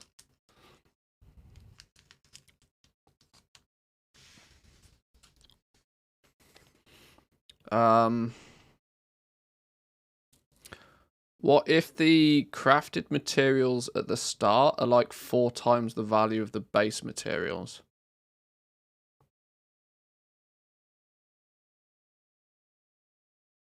The point still stands. If that's the case, you should still be buying the base materials and then crafting with them. Farming then becomes the thing that you shouldn't be doing. If there's ever the ability to 4x the price of something just by pressing a button, crafting it, you'd be absolutely mental to go out and farm those materials, because you're just wasting time at that point. And don't get suckered in by, the prices on the auction house. What you want to actually try and gain a value for is what things are listed for, and what things sell for is two very different things. But it's a good question. It's a good question. You are right to think about it. The thing is you got to remember, right, is that it's very easy for me to turn around and say that, well, the best thing to do is buy the materials. And that is the best thing to do. But what if you don't have the gold to buy the materials? In that scenario, this is why you have to start by doing some farming. There's no way out of it, right? When you have no gold, you have only two options. Take your credit card out, or spend some time going and getting something that somebody else wants. Farming. They're your two options when you have nothing. Once you have something, you can choose to spend that on buying materials that you can turn into something that's then worth more than what you had to spend. And then you just repeat that process forever and ever and ever.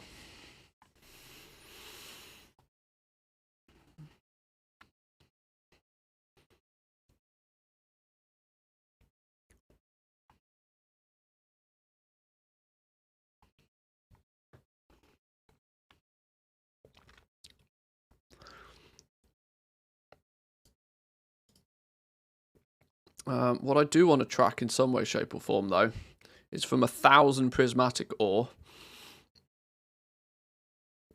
we got 7... Sorry, from 1,000 terabyte ore, we got 7 prismatic ore. I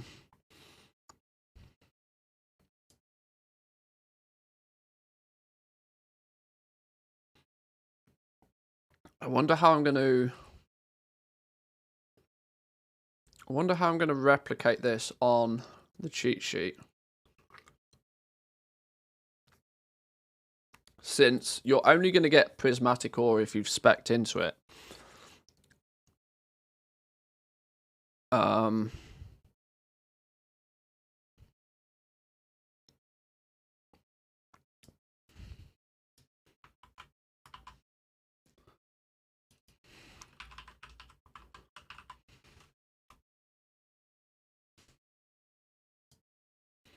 Which means I do need to track it here somewhere.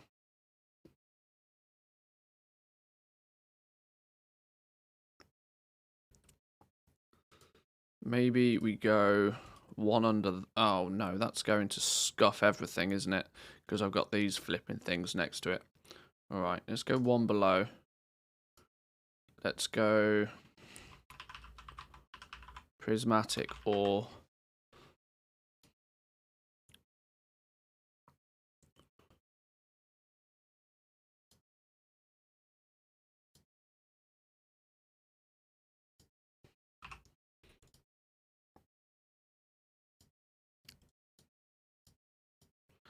Thing is, that's only relevant if you're spec'd into it. I don't know how to easily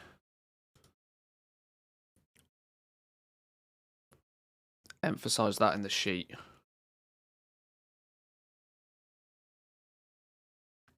This is one of those brain things that... Okay, well, I prospected another 1,000. And this time, maybe let's track the data all the same. Another 1,000, we got 33 of those. We got 60 of those. 24 vibrant emballs. 28 of those fellas. And 25 of them. Purple rares, we got 4. Orange rares, we got 13. Yosemals, we got 5. Alexstrasites, we got 5. And Malagites, we got 3. Still no diamonds.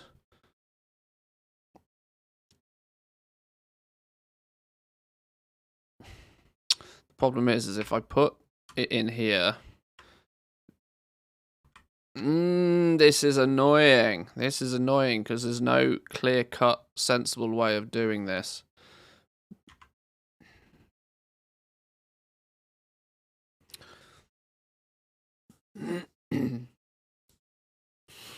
So what I'm doing now, just mass mission table maxing and getting some passive income to start with a base for Dragonflight. As a good move. There's really not too many opportunities, if I'm going to be brutally honest, in Shadowlands right now. If you haven't already got lots of stuff set up. So yeah, that's probably not the worst idea at all. If you can get a little nest egg to go into Dragonflight with, you should be good. I think 200k gold is usually good enough to start buying materials and crafting without bothering to go out in the world to gather. I did the same stuff with the same amount of gold at the start of Shadowlands and made 15 mil by the end of it. My recommendation is usually 1 million gold. You want to farm your first 1 million. It sounds like a big number, but trust me, it's backed up by some data. You probably want to farm up your first 1 million gold. And the time to do it is the start of an expansion. You could probably farm up 1 million gold in about 20 hours at the beginning of an expansion. To farm up 1 million gold at the end of an expansion, though, it wouldn't be 20 hours, it'd be 200 hours. So you want to utilize farming for everything it's worth at the beginning. And with 1 million gold in your back pocket, you can then start crafting at a scale that makes it more worthwhile than farming.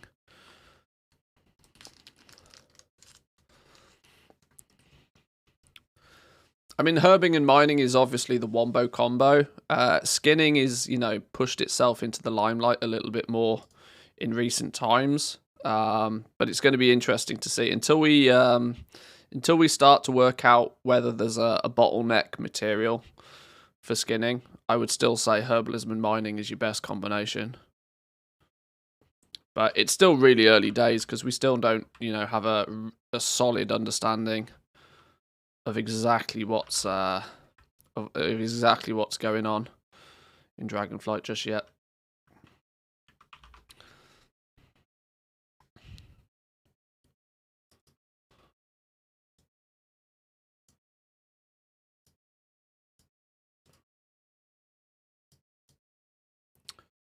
I don't think putting this data in here is actually a wise move.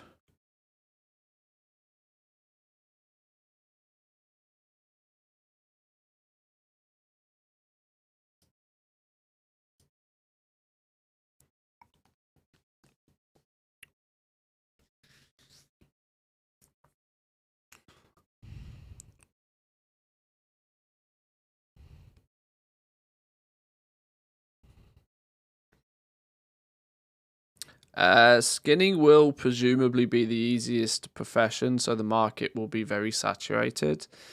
Yeah, it's usually whatever's the easiest gets abused. But that still doesn't mean that you won't be able to make gold from it. It just means you'll make less gold from it. It's not the end of the world at all.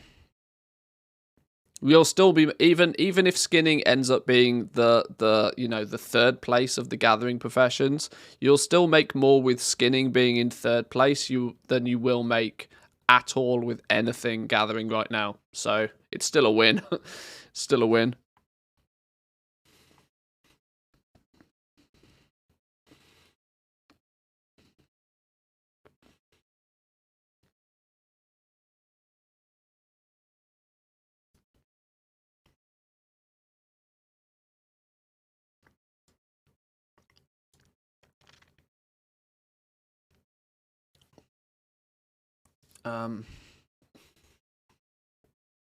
I need to track this data, but not in the same way as I track my baseline data. Because my baseline data is going to skew my results. I need to take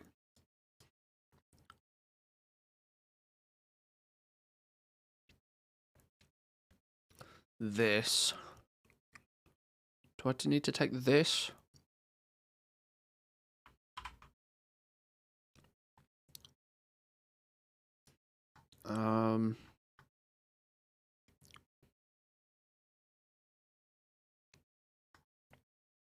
Let's put it at the bottom for now. Terabyte with prospecting spec.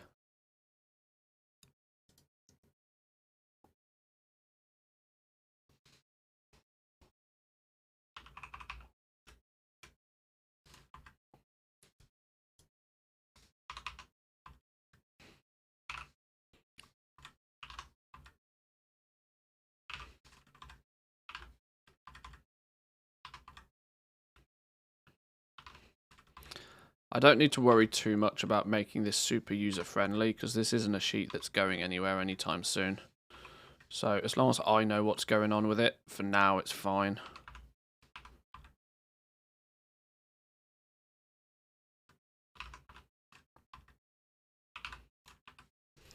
And I can delete these.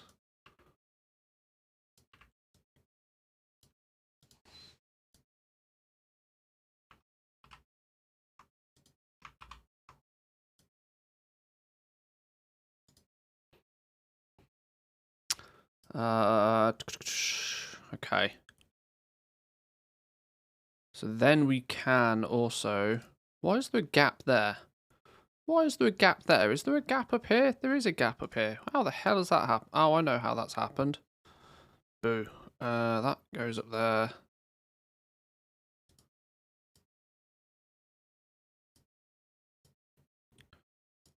Then we need this to be moved down. This then needs to be prismatic. Or what? Hang on, what's going on here? What's happened to all my formatting's gone to bits.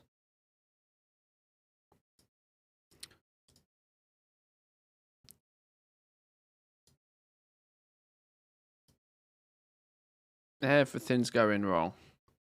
That multiplied by that, yeah.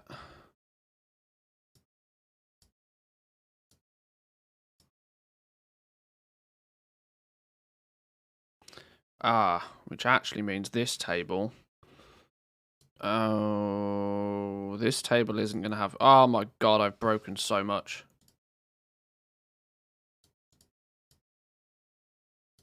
That's actually not a thing, is it? And that's not a thing. That goes back where it started. I've just realised this row. Disappearo. Does that put everything back in its place?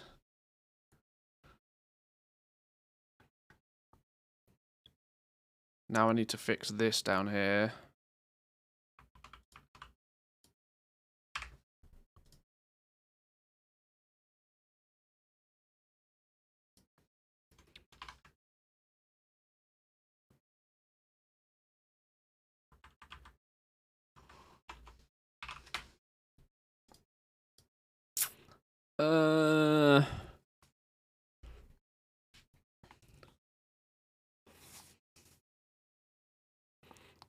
Start of an expansion will always give you 50 to 100k per hour.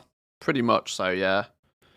Because at the beginning of an expansion, everything's new, everything's shiny, everybody wants all of the new stuff, and realistically, there's nobody out there that wants to go and get it. So the people that do spend their time going and getting it, usually win. And can charge a premium for going and getting it.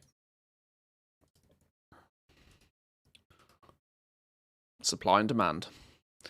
Good old supply and demand.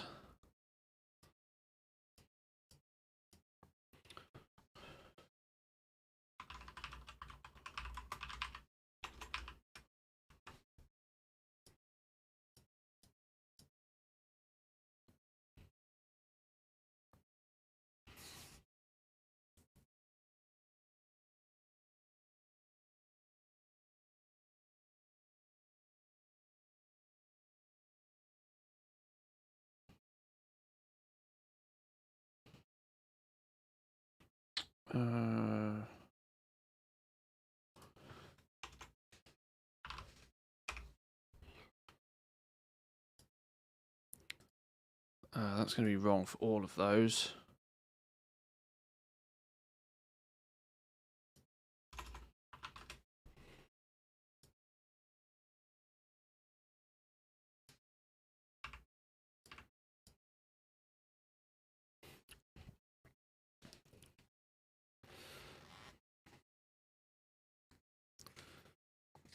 Ingredients weren't balanced enough compared with the other professional materials like ore, herbs, and cloth.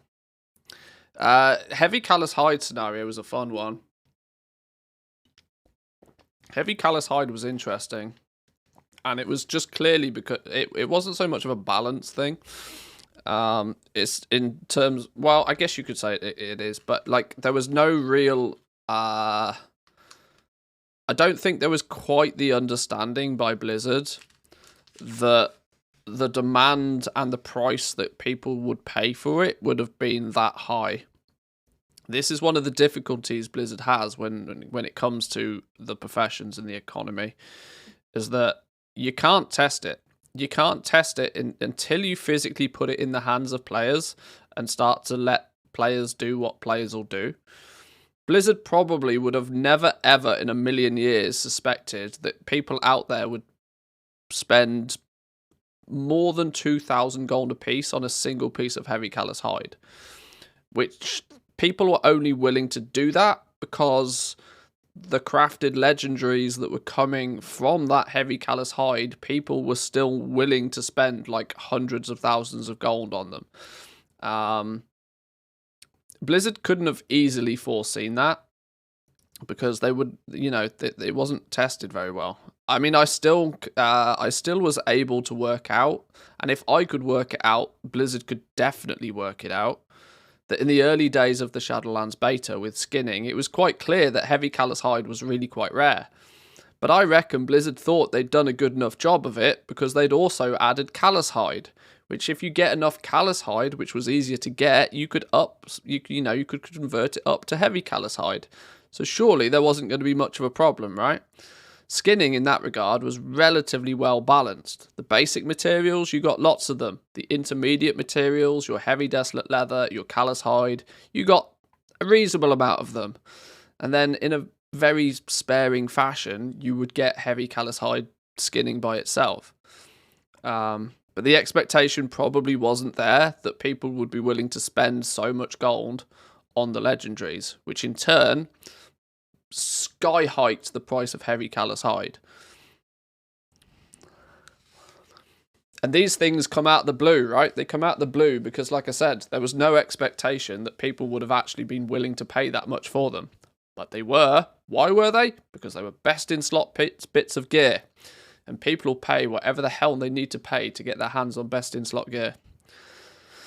Pretty much.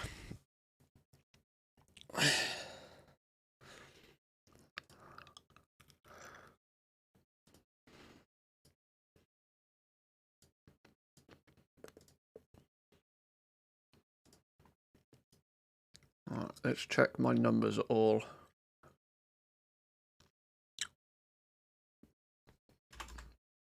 That's meant to be that, which means that's probably wrong for all of these.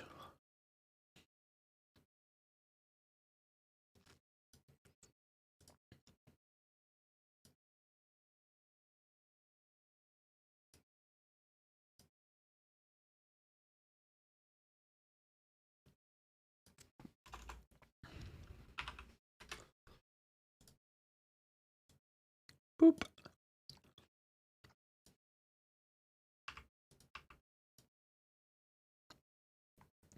Saturday stream and a new cheat sheet. Yeah, we're getting it to work slowly but surely. Slowly but surely.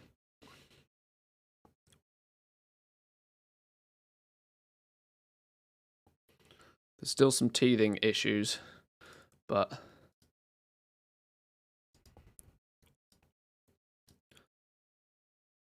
still some teething issues based upon the fact that I'm not like, as much as I like to make some nice looking spreadsheets, I'm by no means a pro.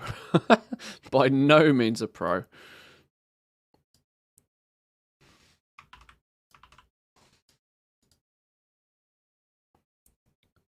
There's no way we're getting 5 prismatic. What's going on here? That one's meant to be F70, not 72. And more importantly, that's meant to be F85. Boom. 0.01 prismatic per ore. Lovely. Thanks for the DaVinci Resolve help. And thank you, and now you're very welcome. Turned out to be a nice little video. I can't believe I've gone 17 years without even realising that that add-on is a thing.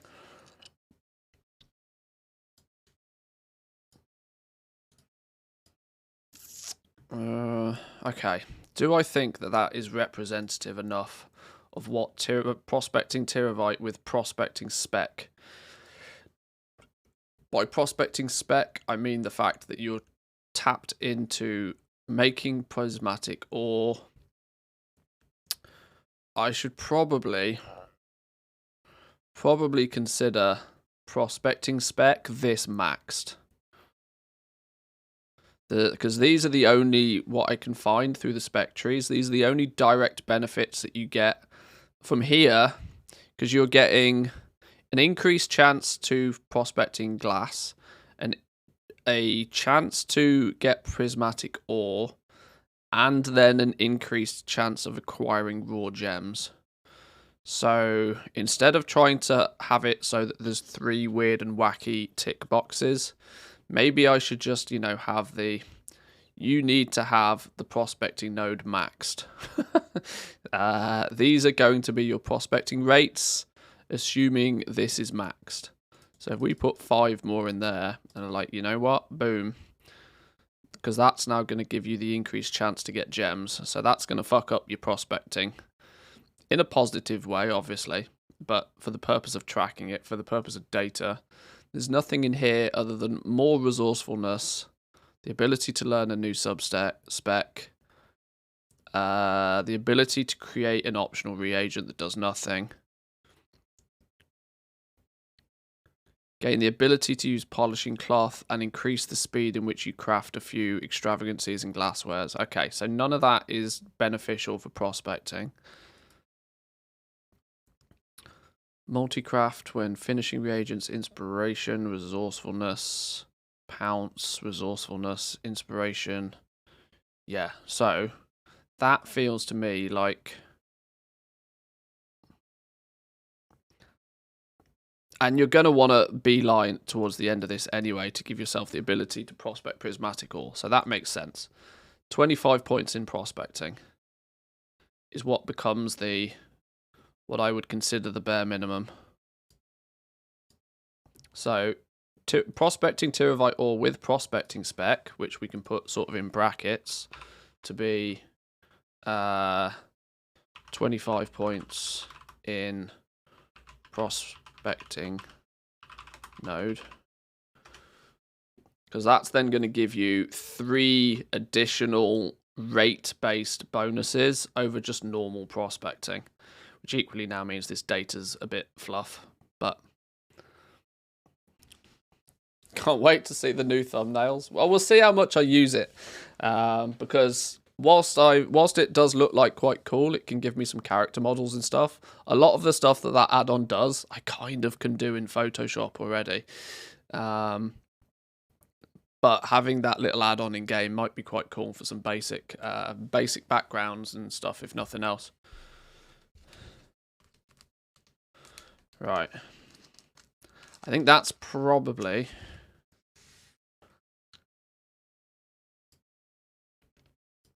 Question becomes is, can I find anything else anywhere that increases the yield when prospecting? Anything that gives me skill doesn't count, because skill is all going to do nothing more than just give me higher quality gems. That's not a yield based. Yield and quality are 2 different things. I'm trying to see if there's anything else that we can spec into to increase the amount of gems per ore that we obtain. Jewel crafting is 10% faster. That's really that's very it's pretty broad a statement, but sure.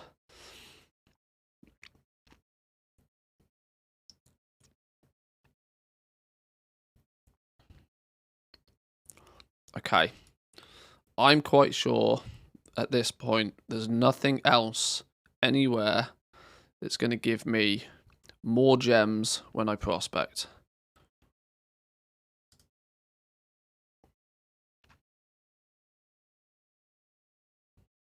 If anybody can find something or spot something, please, for the love of gold, more let me know. For the love of gold. Yeah, that's the new phrase, by the way.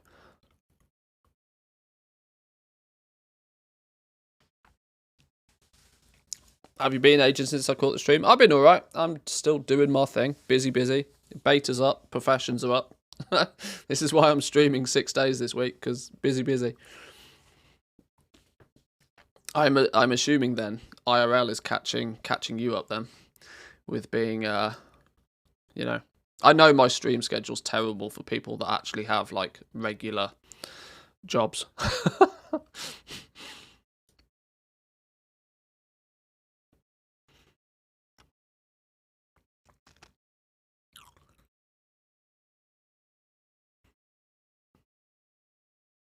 This is all cutting. This is all jewelry related stuff. None of this is actually okay.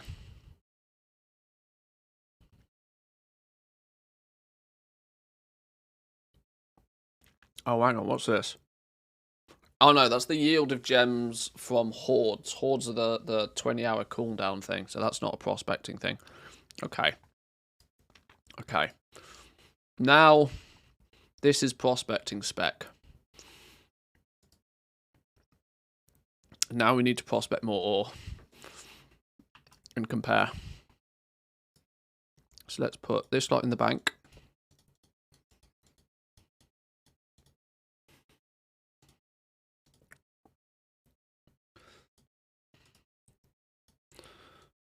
And let's prospect a bit more.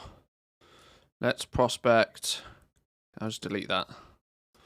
Let's do that 1,000 again.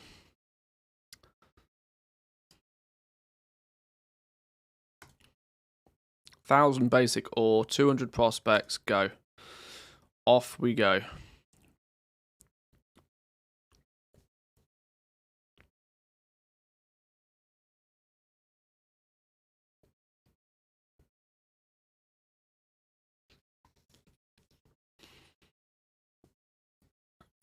Vendor sells all the gems, so you don't need to save them. Well, that's true. I should just probably just straight up delete them, but...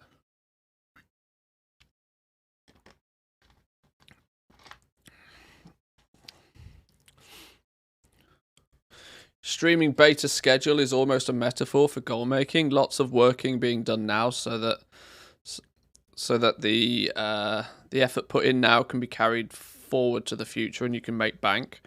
Wow, I mean that's the plan. That's the theory at least. If you could co-stream it to YouTube, I'd watch during work, but Twitch is blocked by my company. Is it really? Oh dear. Twitch being blocked. Oh dear. That's not surprising though. Probably let's be fair, I'm sure your boss would not even still not be best impressed if you were just chilling watching a live stream whilst you I mean obviously I don't know what you do for a living, but although saying that, there's lots of jobs out there that don't really require you to be super duper active. Security positions and stuff. Your job is to sit and make sure that nothing is going too crazy on CCTV. You know, I've some of the most avid gamers I've ever come across have had like security based jobs, where their job is to sit there and wait until something goes wrong and then deal with it. But as long as nothing's going wrong, they can do what they want, within reason, obviously. They have to be present, but the flexibility is often good in positions like that.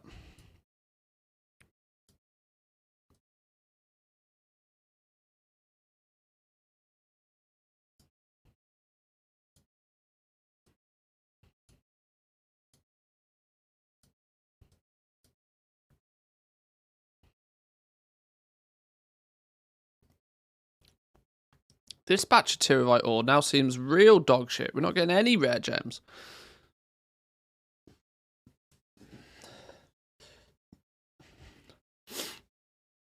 My recent workplace had installed Hub Staff on our PCs. It monitors everything you do, and it takes 4 screenshots every 10 minutes. I'd quit that job within a blink of an eye. If somebody's watching me over my shoulder that closely, I'd be out there like a flash. I can't be doing with that. No, thank you. You couldn't pay me enough to do something like that. 3 weeks off for Shadowlands launch due to my kid being born right before. Now I can't get time off and have a 2-year-old to tend to. That's not a good combination. It's not a good combo. My start is going to be so rough, I need somebody else to min-max this beta maths for me to even have a chance. If I remember right, you did pretty well off your first few weeks in Shadowlands anyway, so I'm sure you'll be fine.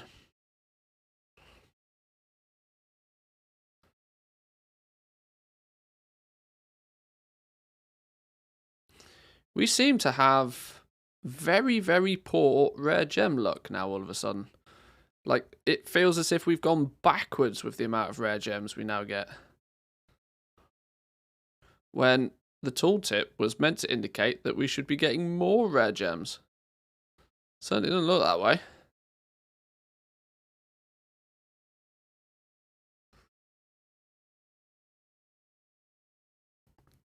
Went from 300k to 37 million in a month and didn't play the rest of the expansion. It's the way to do it. Make hay whilst the sun shines, as they say. And then and then peace out.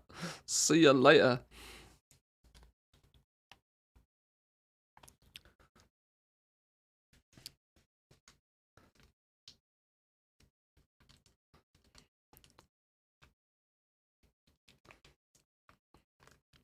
I work in an office and my boss is in the next building, so I have a second monitor for all my stuff. Smart.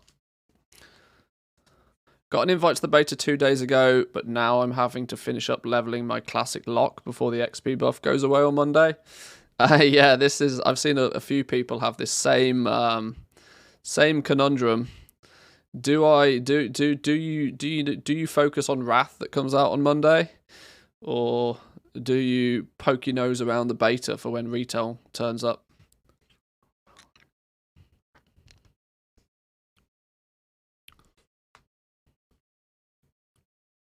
I was thinking, since this profession thing's getting so complicated and not very rewarding at the start, what do you think about just raid BOE farming?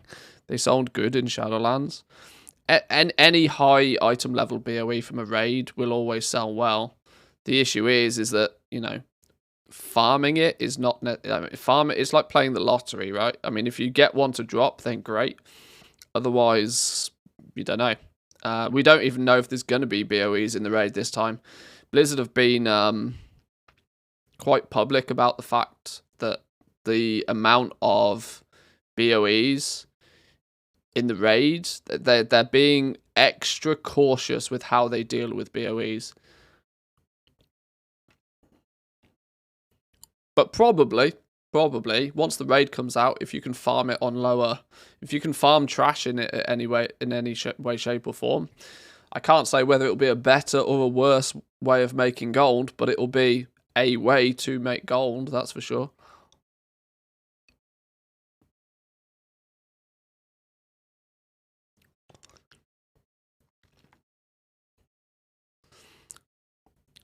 Just signed up to your middle tier on Patreon. Ah, thank you, Crunchy. Appreciate it. Appreciate it. Come say hi in the Discord.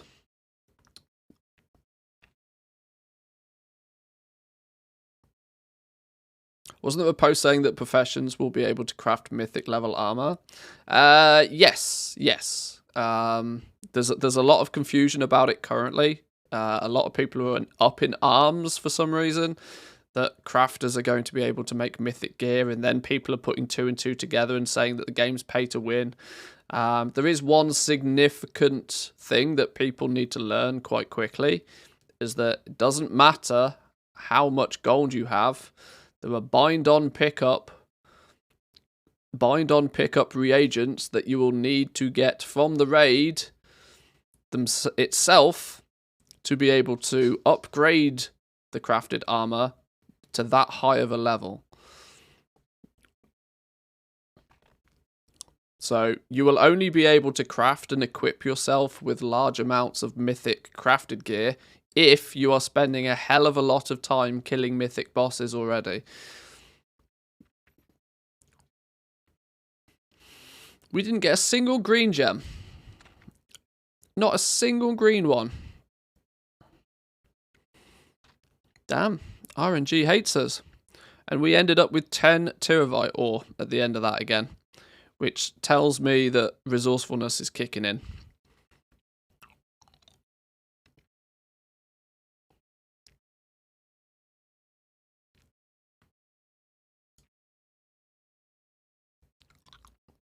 How does that compare then against what we got previously? 1,000 ore turned into 33-ish, 60-ish, 20-ish. Yeah, similar results for the uncommon stuff. 6 and 5 is 11, 12, 13, 14. We only got 15 rare gems in total, which is actually backwards. That's a step backwards in total. We got slightly less prismatic ore than we did the first time. We got slightly more crumbled stone, but the same amount of fractured glass. This is odd. That makes me feel that that spec node doesn't work. Makes me feel that this just doesn't work. Increases your chances of acquiring raw gems with prospecting. Not by my maths, fella. Not by my maths.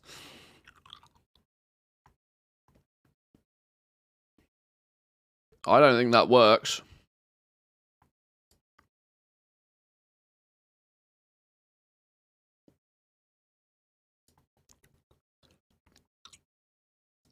I mean, I'll track it for the purpose of getting averages, but I don't think that works.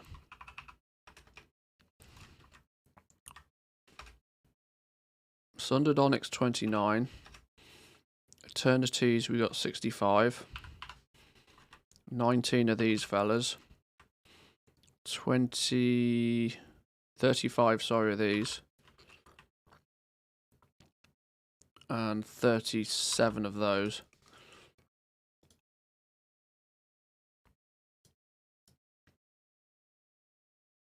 Okay, we did get...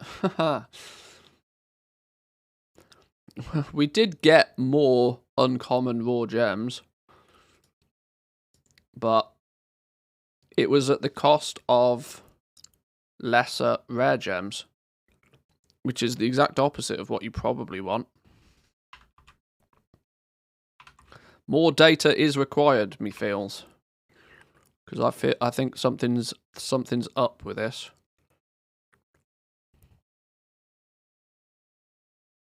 Super bad RNG. Possible. 1,000 ore is not really, you know, solid science. But the fact that we spec'd into this, which should have given us an increased chance of acquiring raw gems, we actually gained. There was no increase in raw gems. It just was a greater weighting on the uncommon gems. But maybe that is because Terabyte is your ore to get uncommon gems. Maybe when we repeat this now with Draconium ore is then your ore that you are theoretically meant to be prospecting. You see, no, that's Casgarite. Draconium ore has a much heavier weighting on the rare gems. Maybe now we'll see this is going to give us more rare gems when we prospect Draconium at the expense of less uncommon ones, which is actually the optimization you would probably want thinking about it.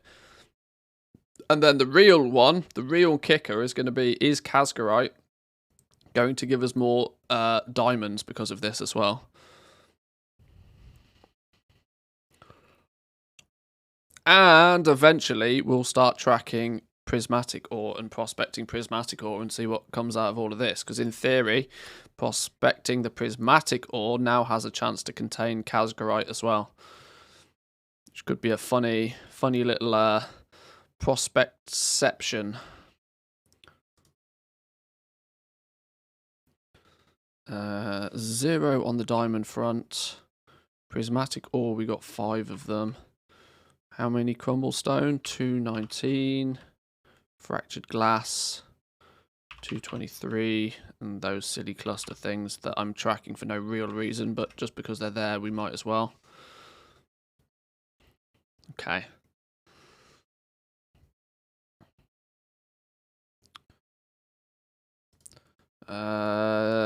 Right. Next is draconium ore.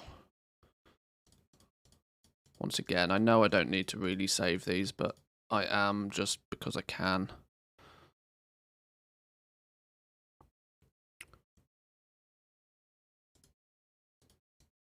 Right, let's go get a stack or 2 of draconium ore.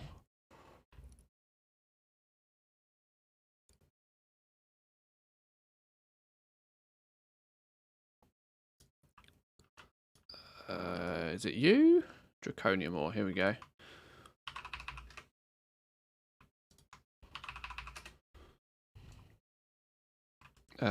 Does this dude sell prismatic ore? It's going to be relatively difficult to test the prospecting rates of prismatic ore when we can't buy prismatic ore off the vendor. Hip hip hooray.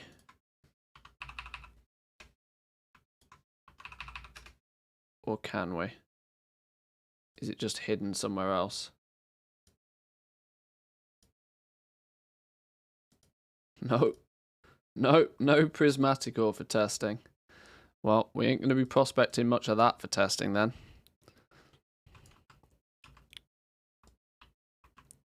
I've skipped jewel crafting on every expansion as I've felt it's got a very low demand with a flooded market of people trying to sell it. Blizzard doesn't hand out socketed items like they did back in the day when you could 3-socket gear. There's yeah, it's going to be interesting to see just how much of the gear ends up with sockets, and that in turn will of course have a you know, a swing on just how powerful jewel crafting is. But there is, if I show, there is, where's it gone? There is this thing, a tiered medallion setting, which add 1 socket to an endgame dragonflight necklace. A necklace can have up to 3 sockets on it. The quality of this item is what determines how many sockets it can add. So this is going to be, at this moment in time, I've not worked out where you get this from or how you get it. It's not learnt from a vendor. Sorry, it's not learnt from the trainer. But either way, this is going to be a ticket for jewel crafters to allow people to put initially 1, later 2, and then 3 gems on their necklaces.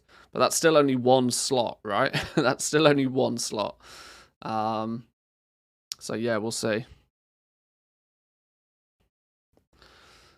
Just means you're going to be prospecting 50 million normal authors to get that special ore for science off-stream content. Yeah, just let it roll overnight. Right, let's prospect some draconium then. Prospect 200, go.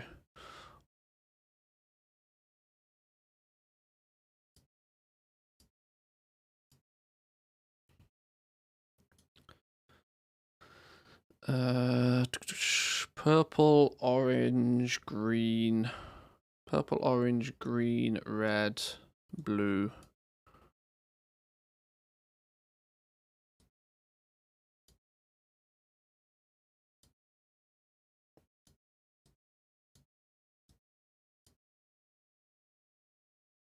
Stone, glass, clusters, and then presumably at some point prismatic ore. Go on, give me a red rare gem so I can finish my little layout. Never lucky. Only for neck, or do we have similar in blacksmithing for armor? No, only for next, unfortunately, from what I've gathered. It means that there'll be... See, some people are like, oh, wow, this is going to mean that jewel crafting is, jewel crafting's back again. But if you think about it, in Shadowlands, you could only equip 5 gems in your gear. Only 5 slots could have gem sockets on them. So actually, 3 is technically a nerf. It's not a buff. So you're going to have to hope that the rest of your gear also comes with gem sockets. Now we can understand that rings for sure will have gem sockets on them. So there's 3 on your neck and 1 on each of your rings. There's your 5, but what is the rest of the gear going to have? I've not paid enough attention to the rest of the gear so far to see if it's, are you going to be able to attach a gem to every piece of your gear? If so, jewel crafting could be a thing again. If not, all of this is a bit mute, because if people aren't prospecting very heavily anyway, then it could, oh, we got a diamond. We got a diamond by prospecting draconium. That's the first time that's happened. That's interesting. That shows it's a thing, though. That shows it's a possibility.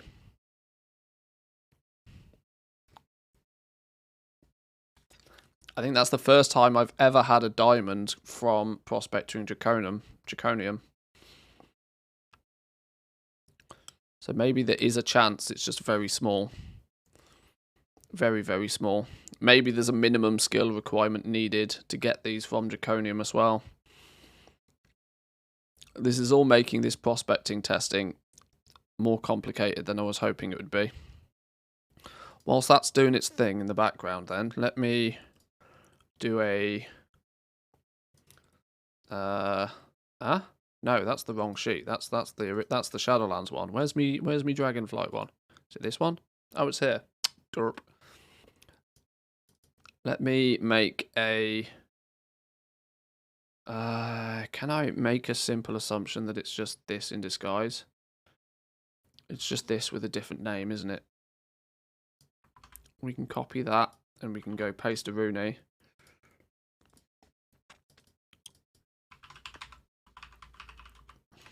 Draconium ore with prospecting spec.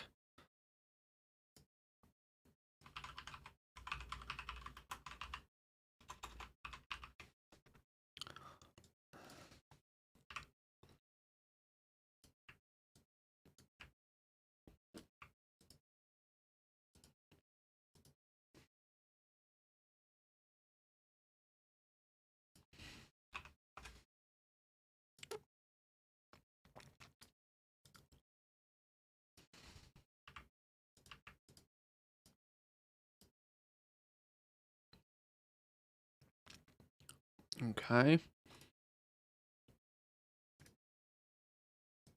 That's the sum of all of those. That's the sum of those. These are like such. That's correct.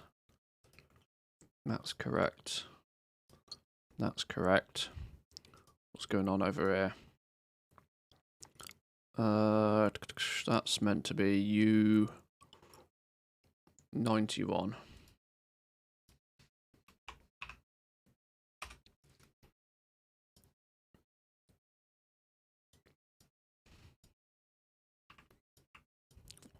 Right, when we put some numbers in that, it should work.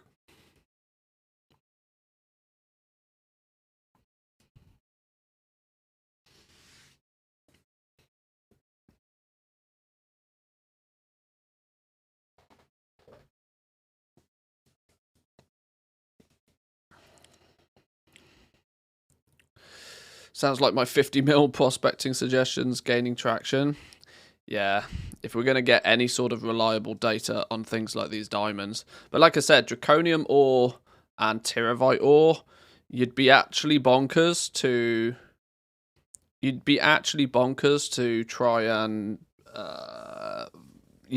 focus on this by prospecting draconium. Draconium is for getting your rare gems. Tyrivite for getting your basic gems. The Kazgorite is going to be for getting your diamonds. If you get some of the, if you get some of the diamonds outside of the thing that ore's good for, it should be a bonus. But,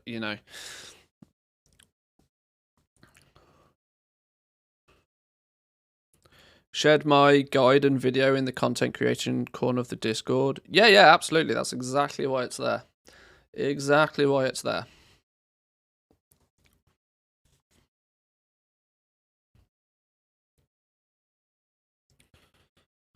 Right, we're nearly there. Nearly there.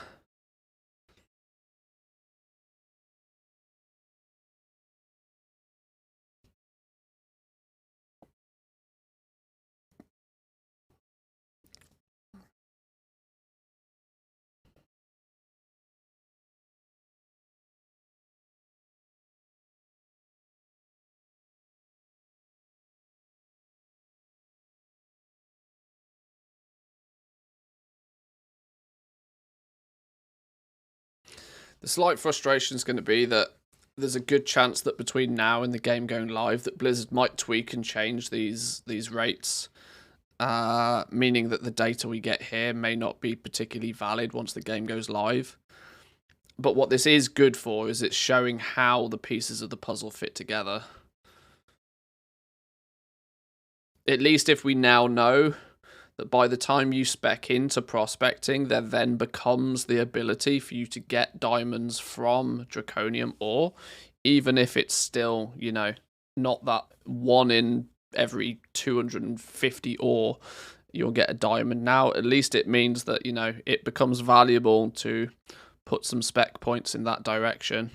We know what sort of level of effect it has, which would not easily have been, is, like I said, this sort of stuff, you do not want to be trying to do this once the game goes live, because, cost implications more than anything. So we prospected 1,000 draconium ore there.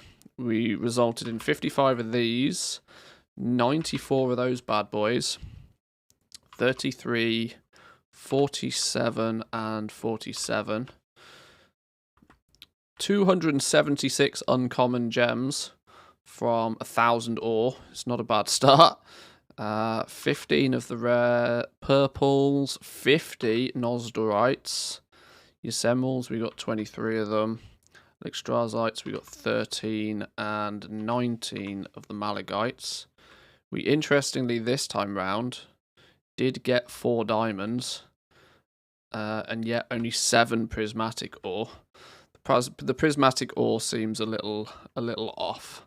Unless when we prospect prismatic ore, it explodes like a rainbow goblin and just showers you with, but I can't imagine that happening. 194 fractured glass, 259, and then 29 of these silly things. Okay. So those numbers, if we do a comparison on what we just got there against what I would... Oh, whoa. Summon's not working here. What's off? Sum of those divided by that. Yeah, that's right. Rare or the sum of these divided by that. Yep. Why is this off? Sum of this divided by that. That's correct. Oh, haha. Because to 2 decimal places, that still is correct. Do we need to go to 3 decimal places? Okay, we're going to need to... I don't usually expect to have to go to 3 decimal places for stuff like this, but apparently we do. Maybe then actually having... Yeah, haha. 3 decimal places is going to be needed here.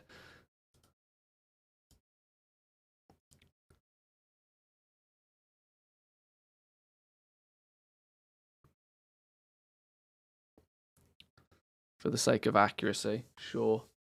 So in comparison to what we would expect to get, 0.29, 0.11, and 0. 0.29, 11, but we did get some diamonds. Okay, this is odd. This is weird. This wasn't what I was expecting. I was really expecting this talent node to actually, increasing your chances of acquiring raw gems when prospecting seems to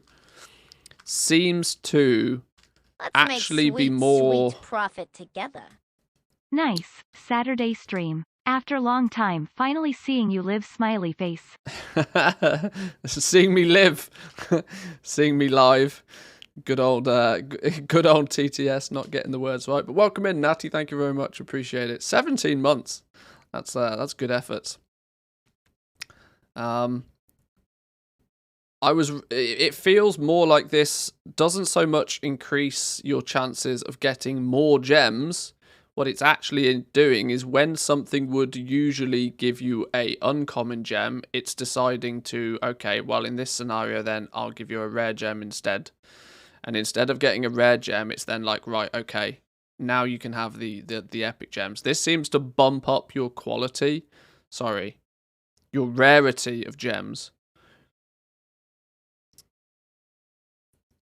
But it's still not totally understood exactly what this is doing. So we'll have to see.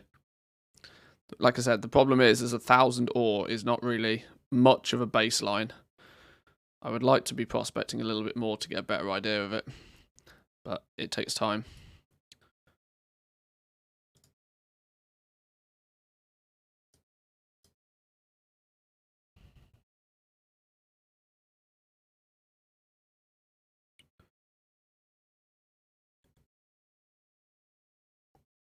Not all nodes work. Yesterday I crafted a lot of tailoring stuff, and most of the time it said I needed to craft rank 3 to 4, but it then ends up crafting at a lower rank. Yeah, there is clearly still some bugs in the system.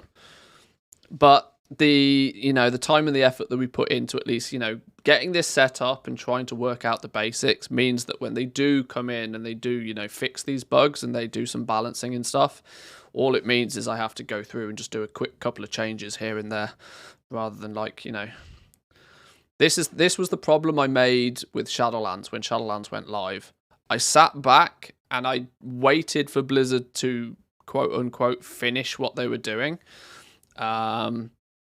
which basically meant that I then, soon as the game went live, had a huge rush of trying to just get everything sorted. At least the cheat sheet was kind of there for the legendaries. We had the legendaries prepped in a reasonable degree before the game went live, but I'm now trying to do that for more than just legendaries. I'm trying to do that for milling and for prospecting and for all the individual professions. I would quite like to. One of my main goals before the game goes live, what I would like to do is for all professions have a good understanding of where the patterns comes from and if there's any requirements via reputation and that sort of stuff. So then once you've worked out where everything comes from, you can sort of say that, right, if you're going to be a jewel crafter, obviously I want to repeat this for the other professions, but if you're going to be a jewel crafter, then it is a sensible thing to do to go and do this reputation first, or to focus on this reputation because they hold like 4 or 5 of your patterns, or go and do this reputation because it only holds one pattern but it looks to be a very lucrative one. So I can start then giving some actual solid constructive advice for people with the professions. That's my goal. That's the one thing I really want to get done more than anything else. Because people will work out what the materials are and what the profession has to offer and stuff. They'll work out that themselves. I don't want to give all of the the juice away. But if you pick leatherworking and you pick alchemy, then what professions are going to be important to me in the first week or so, couple of weeks, first patch of the expansion? Right, there we go. I'll go do this then. Using the cheat sheet for the purpose of, calculating lots of stuff. I'm not sure how in depth I'm going to have it for calculating stuff yet. I'm almost kind of starting to think about waiting what TSM is going to do. My concern is growing, though, that I'm not entirely sure that Trade Skill Master is going to work very effectively. There's some inherent problems with the way that Trade School Master does what it does now, which isn't going to sit nicely when we move into Dragonflight. The big thing for me is the crafting price source that we all utilize way too heavily. If we're using Trade School Master, we base most of our decisions when it comes to pricing things on crafting. We choose whether we look at the crafting cost of an item, and then we compare it up against what is the current price for it on the auction house, and that determines whether we craft something in the first place. Then once we have crafted it, we price it on the auction house once again based upon what it cost us to craft. This one price source in TSM, crafting, is vital for most people that use Trade School Master in Shadowlands currently, and has been for a long time. I have big concerns, though, that crafting, as it stands today, just flat out doesn't work very well in Dragonflight, and would need to be either substantially changed, or I've made some suggestions to Trade School Master, but need to maybe have like a smart average crafting price. It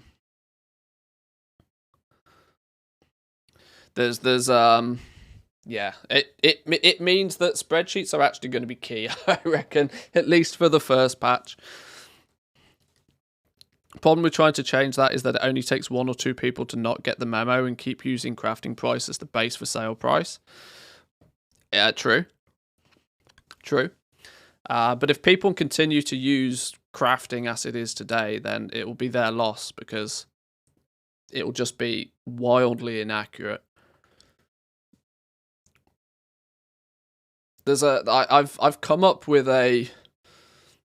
I've put forward a suggestion for Trade School Master on how they could maybe look at implementing it in a smart-ish way, but it's not my add-on. I'm happy to put forward suggestions, but I have no say in what goes on. So I will work with the tools that I have available.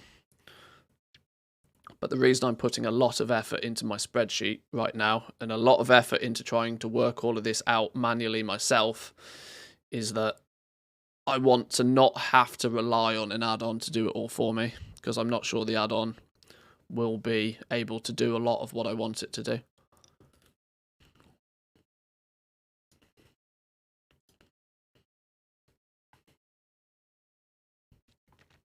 I still think a 3-day market value price should be in TSM. They are looking to implement that for Dragonflight. That's being worked on as we speak. That's been tested quite recently.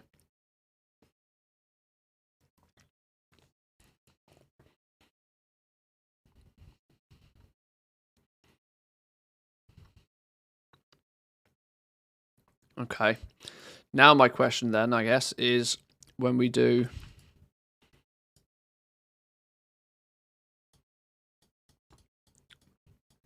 the big boy stuff, the Casgarite, what's our success with this stuff? Prospecting 1,000 Casgarite is not going to be cheap, I can tell you that for a fact. But if it's what you have to do, it's what you have to do.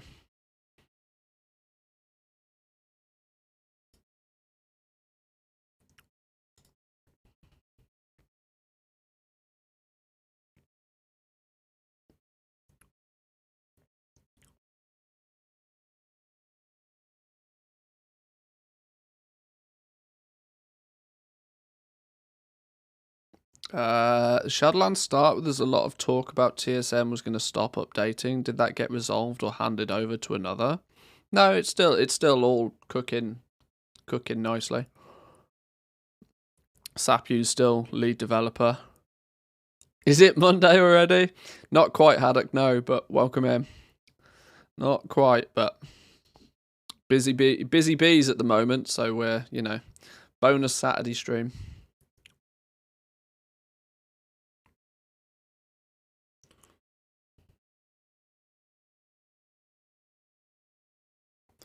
I've made the suggestion to TSM that they focus way more so on the data that they have available, and just instead of trying to develop it into an add-on that holds your hand through the whole process. Maybe it should just let go a little bit more, but just give you all the information that you might possibly ever need to make more of the decisions yourself. Give you the information that the game doesn't inherently give you, which is where TSM has a monstrous advantage because of all of its price tracking. It tracks practically every single transaction that happens on the auction house. It does this to be able to create remarkably accurate crafting prices and market prices and all of this sort of stuff. That's where I feel that TSM's expertise sits. And if they want to really, keep their position as a top tier add-on, I think their efforts in the direction of providing people the data they need to do what they need to do is better. A lot of this system in Dragonfly is based upon you sort of tweaking and tuning things, right? Okay, what materials do I need to use? What quality of materials do I need to use to reach the next quality tier? I don't want to blast past it. I don't want to use all of my top quality materials. All I want to do is guarantee I can craft it. But then anything above that is just wasted materials. So, a lot of this stuff is more in line for you to just, actually playing with it and tweaking it and tuning it a little bit more. And if TSM can help you do that with all of the data that they have, that's where their real strength lies.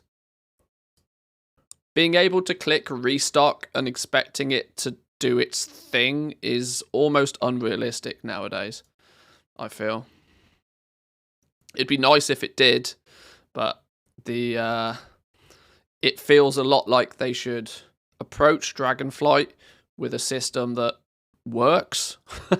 A system that it works and it provides the data for people to do things manually, and then with more time, maybe then try and re-replicate the system that they have now currently, where you can just set it up, press a button, and it does stuff.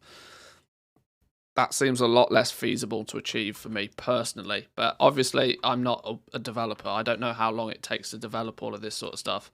I can only go by what I've seen. What I've seen so far is that, unfortunately, TSM's very good, but their speed in which they react to changes in the game is remarkably slow. It often takes them an entire patch for them to catch up, and by that point, there's a new patch and there's something new again.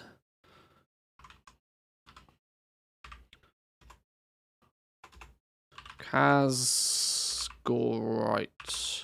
I think that's how it's spelled. Kazgorite ore with prospecting spec. I think that's how you spell Kazgorite. Kazgorite. What are we going to need to change here? There's a few things. That's now no longer... That's now F110. Which means that needs to go boop. We'll change all of those.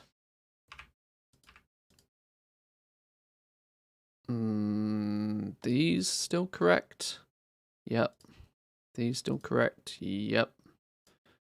The diamond, yep. Yep. What's going on over here? Are these still... No, these are going to be wrong. These now need to be based off U... What's that? 111?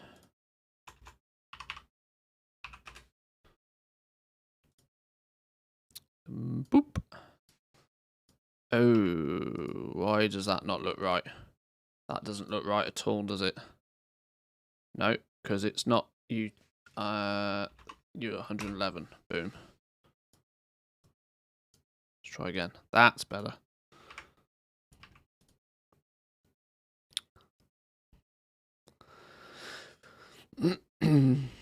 I want arrows to see if the prices are going up and down on the auction house. Well, you see, that was already something that they teased a while ago, and even had mock-up versions of it in action, yet it's still not a thing for some reason. I don't know why. I don't know why all these little simple-ish to implement changes aren't made and aren't just in a like just patch them in. TSM 4.12.5. Put a lot of these little things in. I don't know. When I did the podcast with Sept, he said yes, we're looking into that. 2 years later, still no. See, this is the thing, right? This is the thing. It's they do good stuff, but their speed in which they do good stuff is slowing down. It's not speeding up; it's slowing down.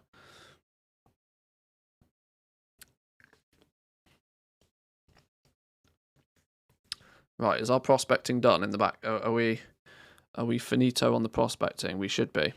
So what did we get? Those, then the greens, then the reds, then the blues.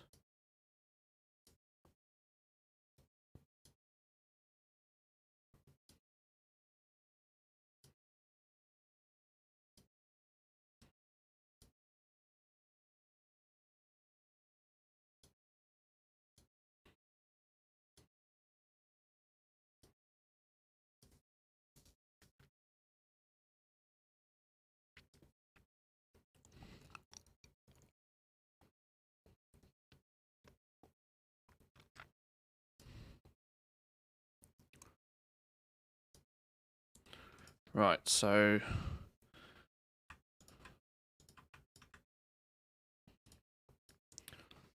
it was 1,000 Kazga, right? Hang on. Let's delete that out to begin with.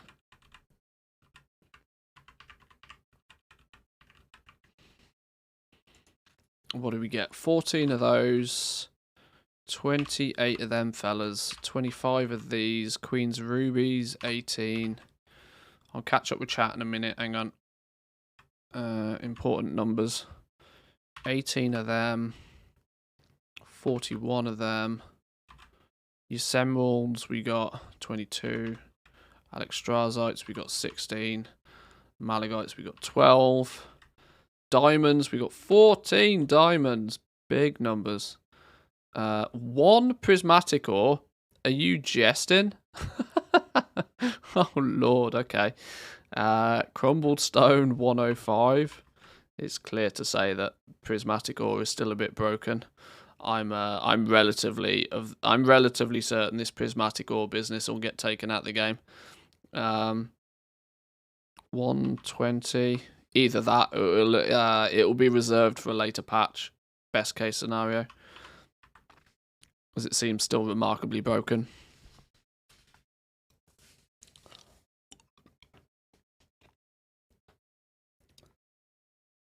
I don't think they get paid for it, do they? I'm not. It's not my place to talk about the business model of TSM so much. I mean, obviously they do generate some revenue, and they do have some costs. But most of the developers, if not all of the developers, I believe, have it as a part-time gig, a side hustle. Nobody's full-time developing Trade School Master.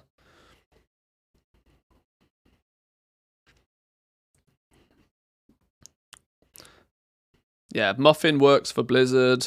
Gumdrops works for Ubisoft. Sapu, I think, actually is self-employed. I think he has his own separate company. But I might be wrong there. I'm not sure.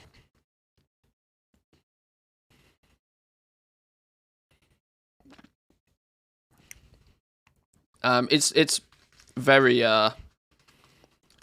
clear that it's a side hustle for them, and I think the frustration is I don't think I'd be out of line for saying this, is that I don't think many of the guys that develop Trade School Master, I don't think they actually play World of Warcraft anymore, which is part of the problem. Or if they do play World of Warcraft, they certainly don't have the passion that they once did.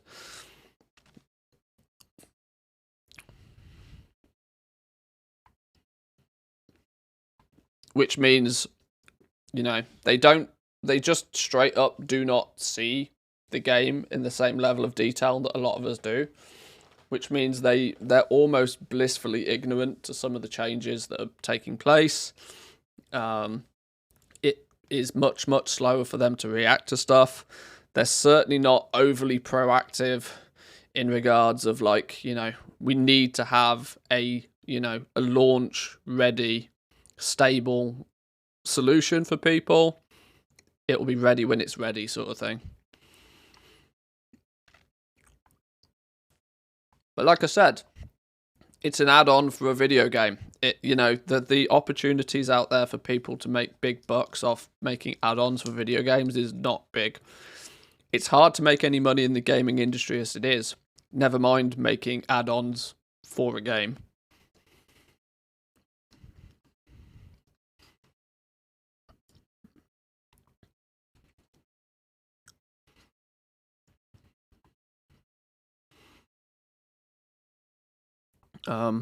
There seems to be then remarkably few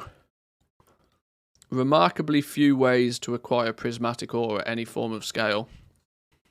Both Tyrivite ore and draconium ore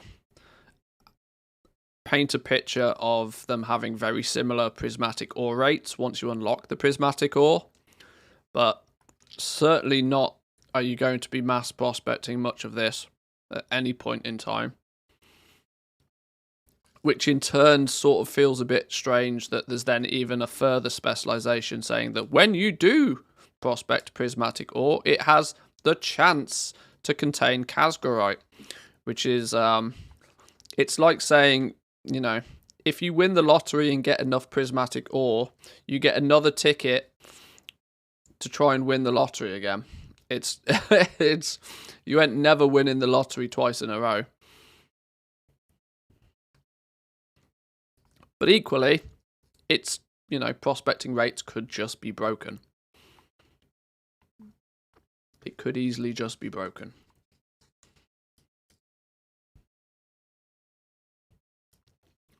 But now my basic data is in place. Now my spreadsheet is in somewhat primed. If they do make any changes, it's easy for me to update it and amend it, which is the position I wanted to get to today. So now oh, hang on, we have some issues. We have wrong names.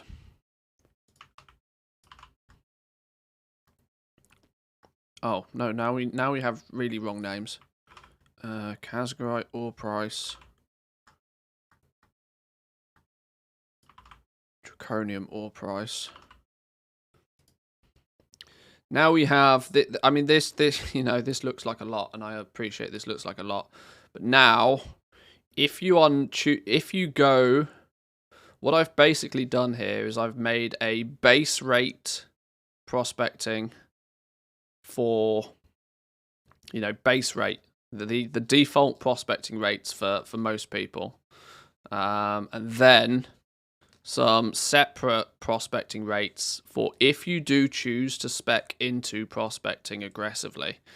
Now, it's going to do such, you need to spend, what did we work out? You need to spend 35 points to spec, by my calculations, fully into prospecting.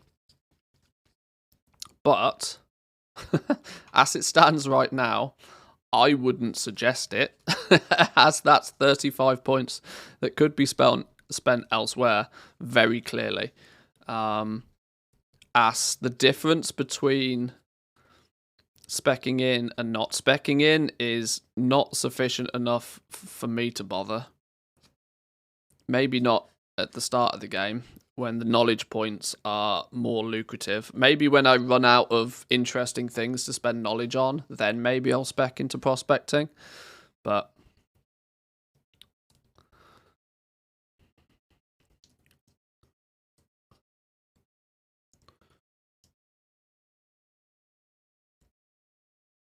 tell that to the guy who won the lottery. The news told him to reenact it. Bought a lottery ticket and won again. Hey, it's a good day in the office, that is.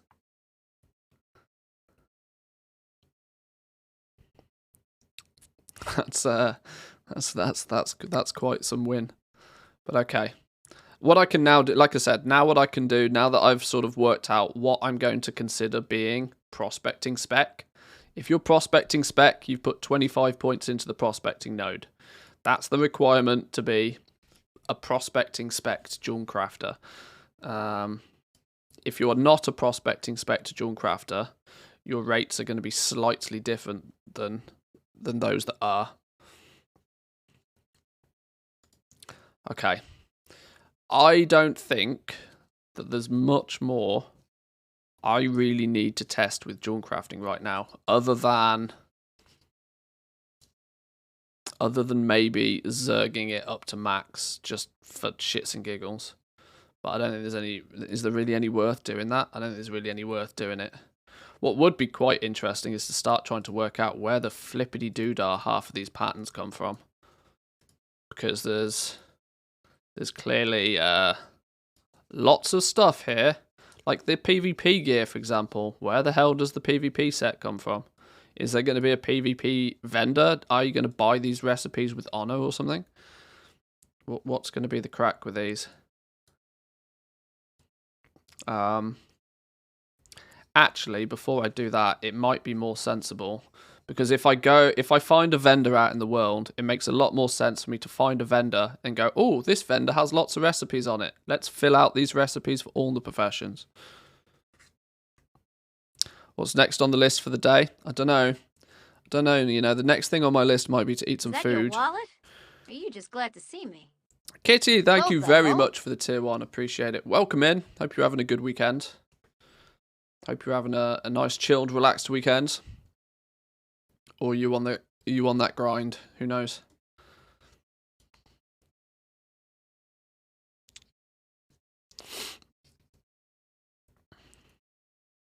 Jewel crafting looks fun though.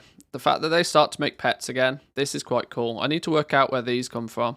Each of the battle pets, I know how you get the patterns for the battle pets.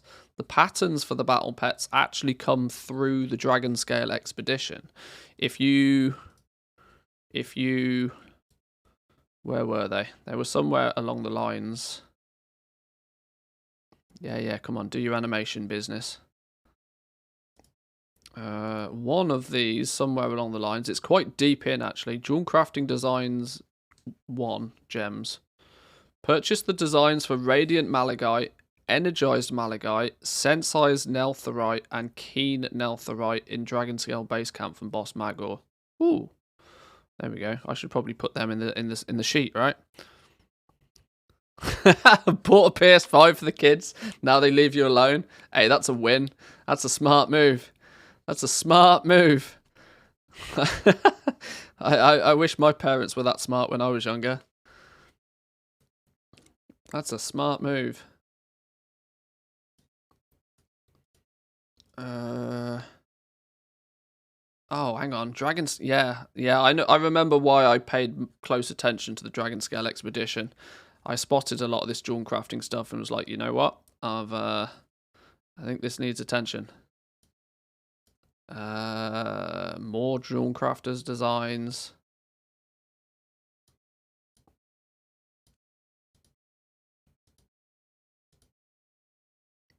Where's it gone? Here we go. Jeweled Whelpling treasure maps.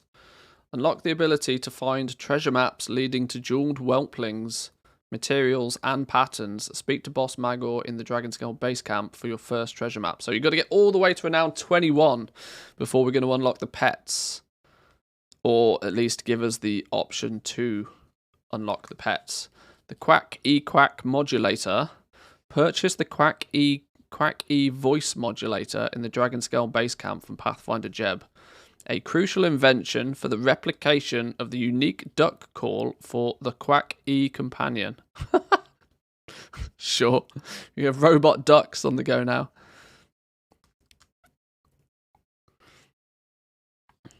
Expensive, but it works. Hey, if it works. 3 crotch goblins, you couldn't possibly annoy me anywhere near as much as them. Ah, kids aren't that bad, surely. Kids aren't that bad. Are the spreadsheets for everybody or just Twitch subs? At the moment, nobody. Until I finished it, nobody. Until I fixed it. My Shadowlands ones are available for everybody. You just jump in the Discord to get the Shadowlands ones. There's the Shadowlands ones. There's the new API enabled one, or just the dumb one where you input stuff manually. They're both in the Discord, so come say hi over on Discord. What I choose to do in Dragonflight, we'll see. Depends how much goes into them. Depends how much of a bonus they are to people. Depends how greedy I feel. all of the above. I've not decided. Until I finish making it, I don't know.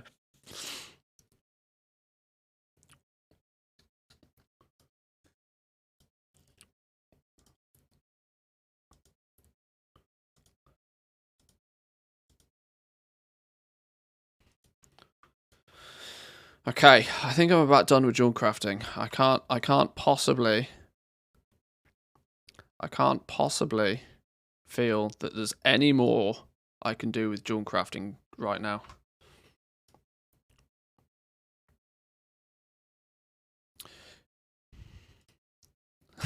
I'm being relatively creative with my naming structure here. Should we do milling? It makes a lot of sense to me to do milling.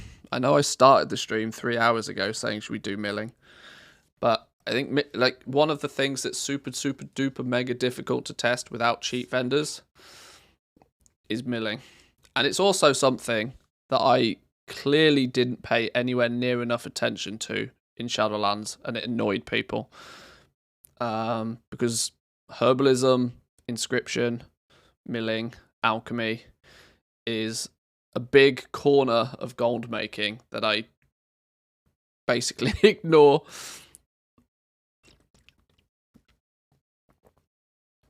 Rent the spreadsheet out for a low 5% of gold revenue. People want that with the long boy, don't they? They want the 5% auction house cut to go to the long boy owner. That would have been really quite clever. Have you tested whether you can create a quality 2 ring at the start? At leatherworking, it works with purchasing those 15 knowledge points and some quality 2 leather pieces. It's a bit tough to test that with junk crafting because the materials are a bit busted at the moment. But we did sort of suspect that you probably could, yeah. You would need to buy the bonus 15 knowledge points, so you'd need to get 200 artisans knowledge first. But equally, the quality of those seems pretty pants. Or sorry, the value of them seems pretty pants. Disenchanting. Disenchanting is also something that's going to be worthwhile testing, but we need access to mass craft a bunch of gear. Well, I suppose we do have that. Yeah. I'm going to do inscription because it's my stream. And I think it actually offers the most benefit to people long term anyway. Scribe dude. Scribe dude, go. All about them cards. Well, yeah, see, this is it. This is it. Everybody knows that Dark Moon cards is a thing. Dark Moon cards is going to play out slightly differently come Dragonflight because it's not only going to be scribes that are going to come across Dark Moon cards. You're going to have... Let's turn add-ons off, actually. You're going to have random people randomly stumbling across Dark Moon cards, and then of course they can post them on the auction house. So and the basic Dark Moon cards themselves, I'm talking about the Ace through to the 8. Those are going to be what's the word I'm looking for here? Those are going to be commodities, so they're going to be on the region-wide auction house. For the alpha, they've done something a little bit interesting, which is they've put the ace of something or other. Where is it? They've put the aces on a trainer. And I don't know why they would do that unless there's some sort of limitation on either crafting or finding the ace. Where's it gone? One of these. Meaning that it might still... there might be some control over the pricing still. Where the flippity dude have they gone? Maybe they were back here. Did I just gloss over them?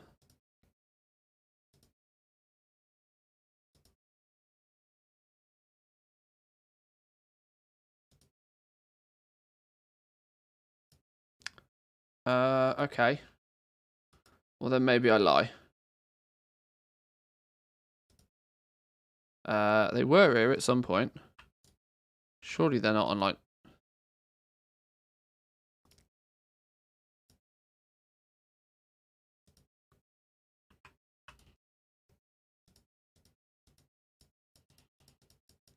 Huh, okay.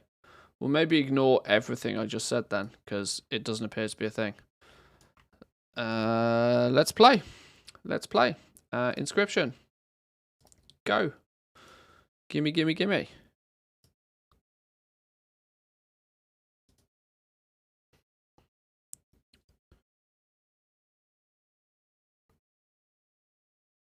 Do you want my data later for 5k or at 5-point prospecting skill increments? Yes. Yes. Ping it to me on Discord is probably the best option. Muchos gracias. Right. Time to take prospecting, duplicate prospecting, and call it milling. Rename, because it's probably going to be quite similar. Different names, different outcomes, but the format of the sheet's probably not going to be too different. It should at least then be a good baseline.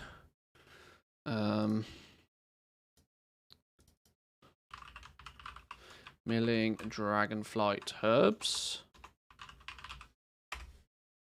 Blah, blah, blah, blah, blah. Change that when needed.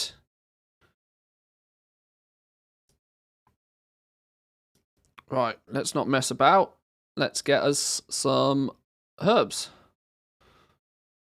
Hock and bloom. Hock and bloom. Now, am I going to make the same make the assumption that quality doesn't matter again? I don't know if I can make that assumption, can I?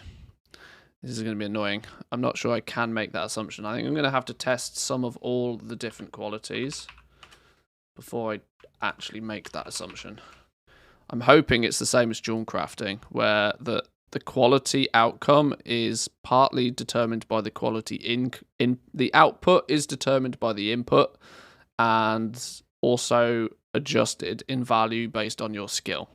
I'm hoping the milling rates for when you mill hock and bloom, what do you get? I hope the milling rates in and of themselves are normalized. Is that the right word? It sounds like the right word. We'll go with that. Saxifrage. But until we try, we don't know. When did you get into gold making, and which expansion was your breakthrough? I got into gold making, I've forever, literally forever. The quick version of the story is that I was in this little piddly little guild with a bunch of workmates back in TBC, and they just all used to just dump a bunch of stuff in the guild bank, right? There wasn't really much control over what was going on. We were all sort of IRL friends, and so it didn't really matter. There came a point, though, where I was just like, right, this stuff's worth something. but nobody was doing anything with it. So I took it all out the guild bank and I sold it all. And then I put enough gold in the guild bank a few days later for a couple of the guildies to be able to go out and buy their epic flying. And from that day on, they were very quick to realise that, he knows what he's doing with this business. So I was then put in charge of just selling the things. Because it was weird, right? Back in the early expansions, people were just almost scared of the auction house. They had no idea how it worked. There were some very, very rudimentary add-ons for the auction house, but they were practically useless anyway. But yeah, that was my entry into gold making. And from that point on, I've pretty much been gold capped in every single expansion since.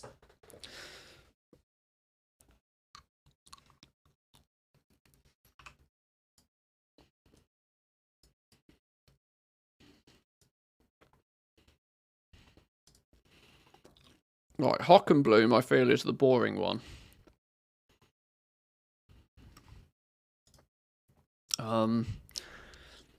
For me to adequately test if quality matters, I don't need to mill that much of it.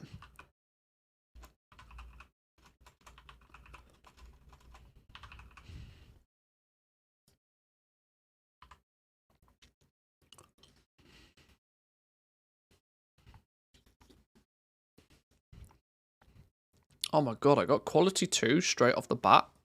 Oh god, maybe quality is going to make a difference. Why am I milling quality 3 Hock and Bloom? I wasn't meant to be milling quality 3. Okay, well, we'll work backwards then. Same as the issue with milling, look. Using higher quality reagents isn't actually updating the UI to give any indication that it makes a difference. But it clearly does.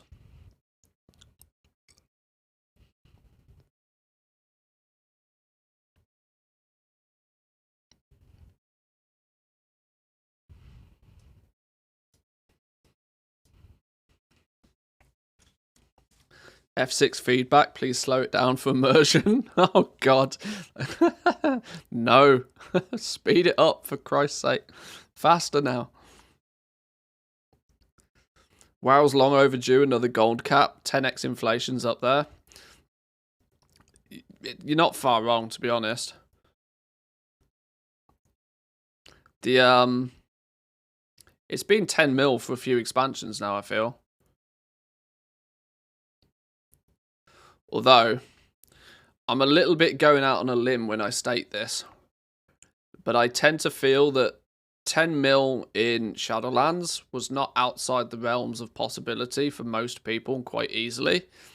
If they, put a bit of time and effort into it. Come Dragonflight, though, I don't think that's going to be the case. There's a big concern.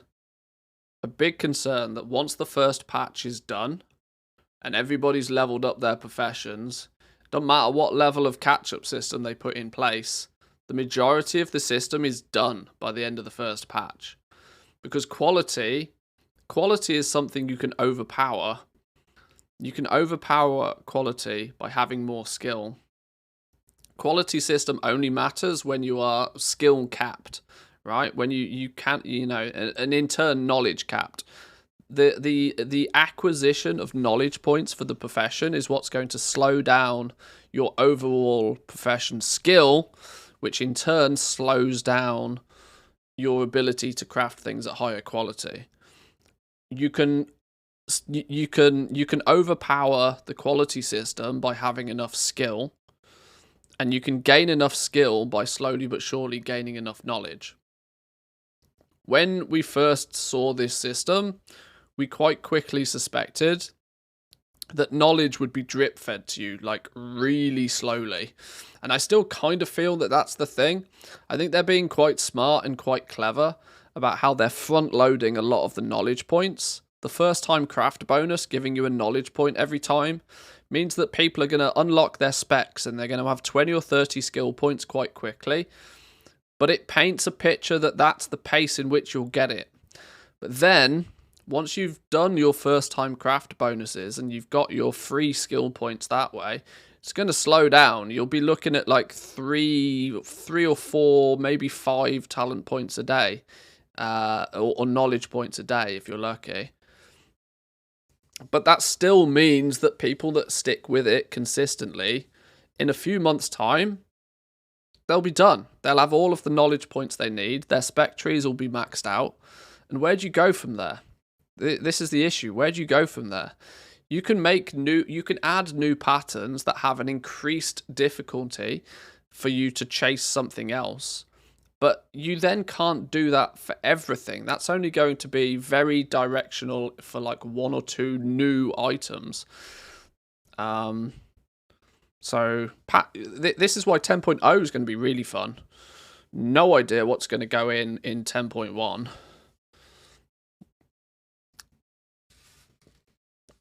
Although,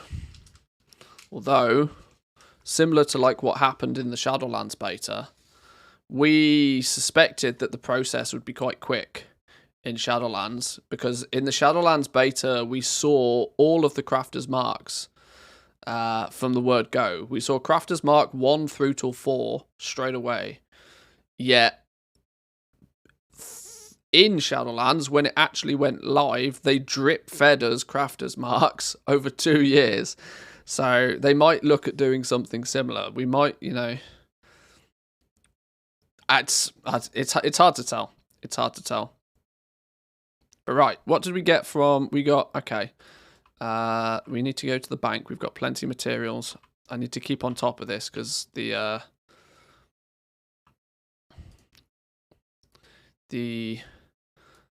we need to fire through this milling as quick as we can. Interestingly, you get one thing. The sheet's going to be quite quick and easy to deal with when you get one thing. How the hell do you spell Hockenbloom? Hochenblume.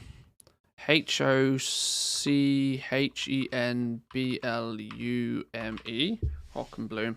What a weird and wonderful way of spelling something. I need to call the wife. Hockenbloom.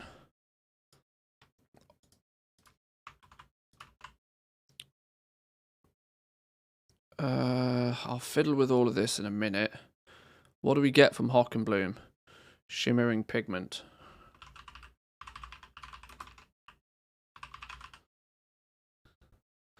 Milling's going to be remarkably simple if all we ever get is one thing when milling.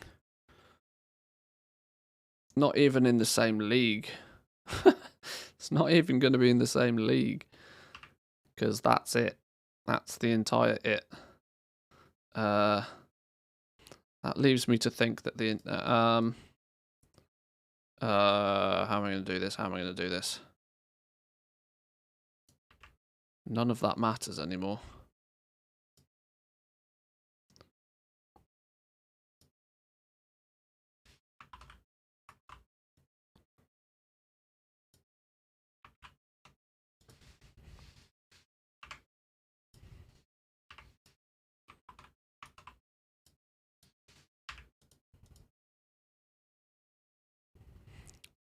One type of ink from one flower.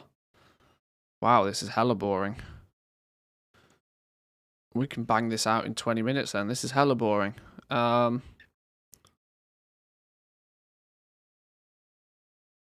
a German word, so the last E is not silent. Hockenblume. Bloomy. Blume. How do you pronounce the German E? It's an E, right? I don't know. I didn't do German for very long at school.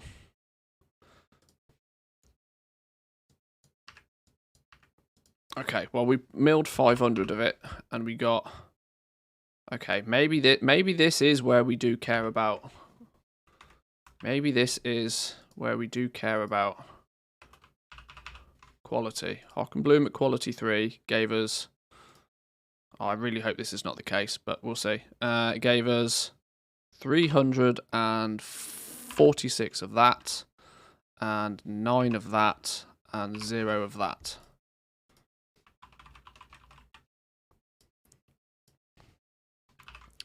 Let's make this a bit temporary, and we'll make it beautiful in a minute. There's our data, at least. With our data, we can do something with it. Right, put herbs in bank. And let's get... What was that? We did Hock and Bloom at quality 3. Let's do Hock and Bloom at quality 2 then. I thought I was doing... Ah, it's backwards. It puts the top... See? This is the opposite way round to the interface for jewel crafting. The jewel crafting interface puts your lowest quality stuff at the beginning. That's why I made that mistake. Well, quality 2 then. 100, go. Right, while that's doing, I need to make a quick phone call to the wife. I'll be back in 2 minutes, boys and girls.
Righty then, boys and girls. I'm going to leave it there for today.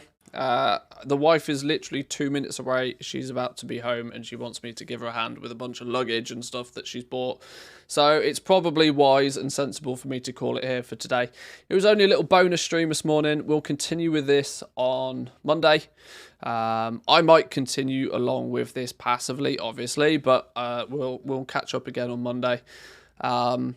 Big shout out to you all that joined in today. Hope you had fun. Make sure you hit the follow button if you haven't already.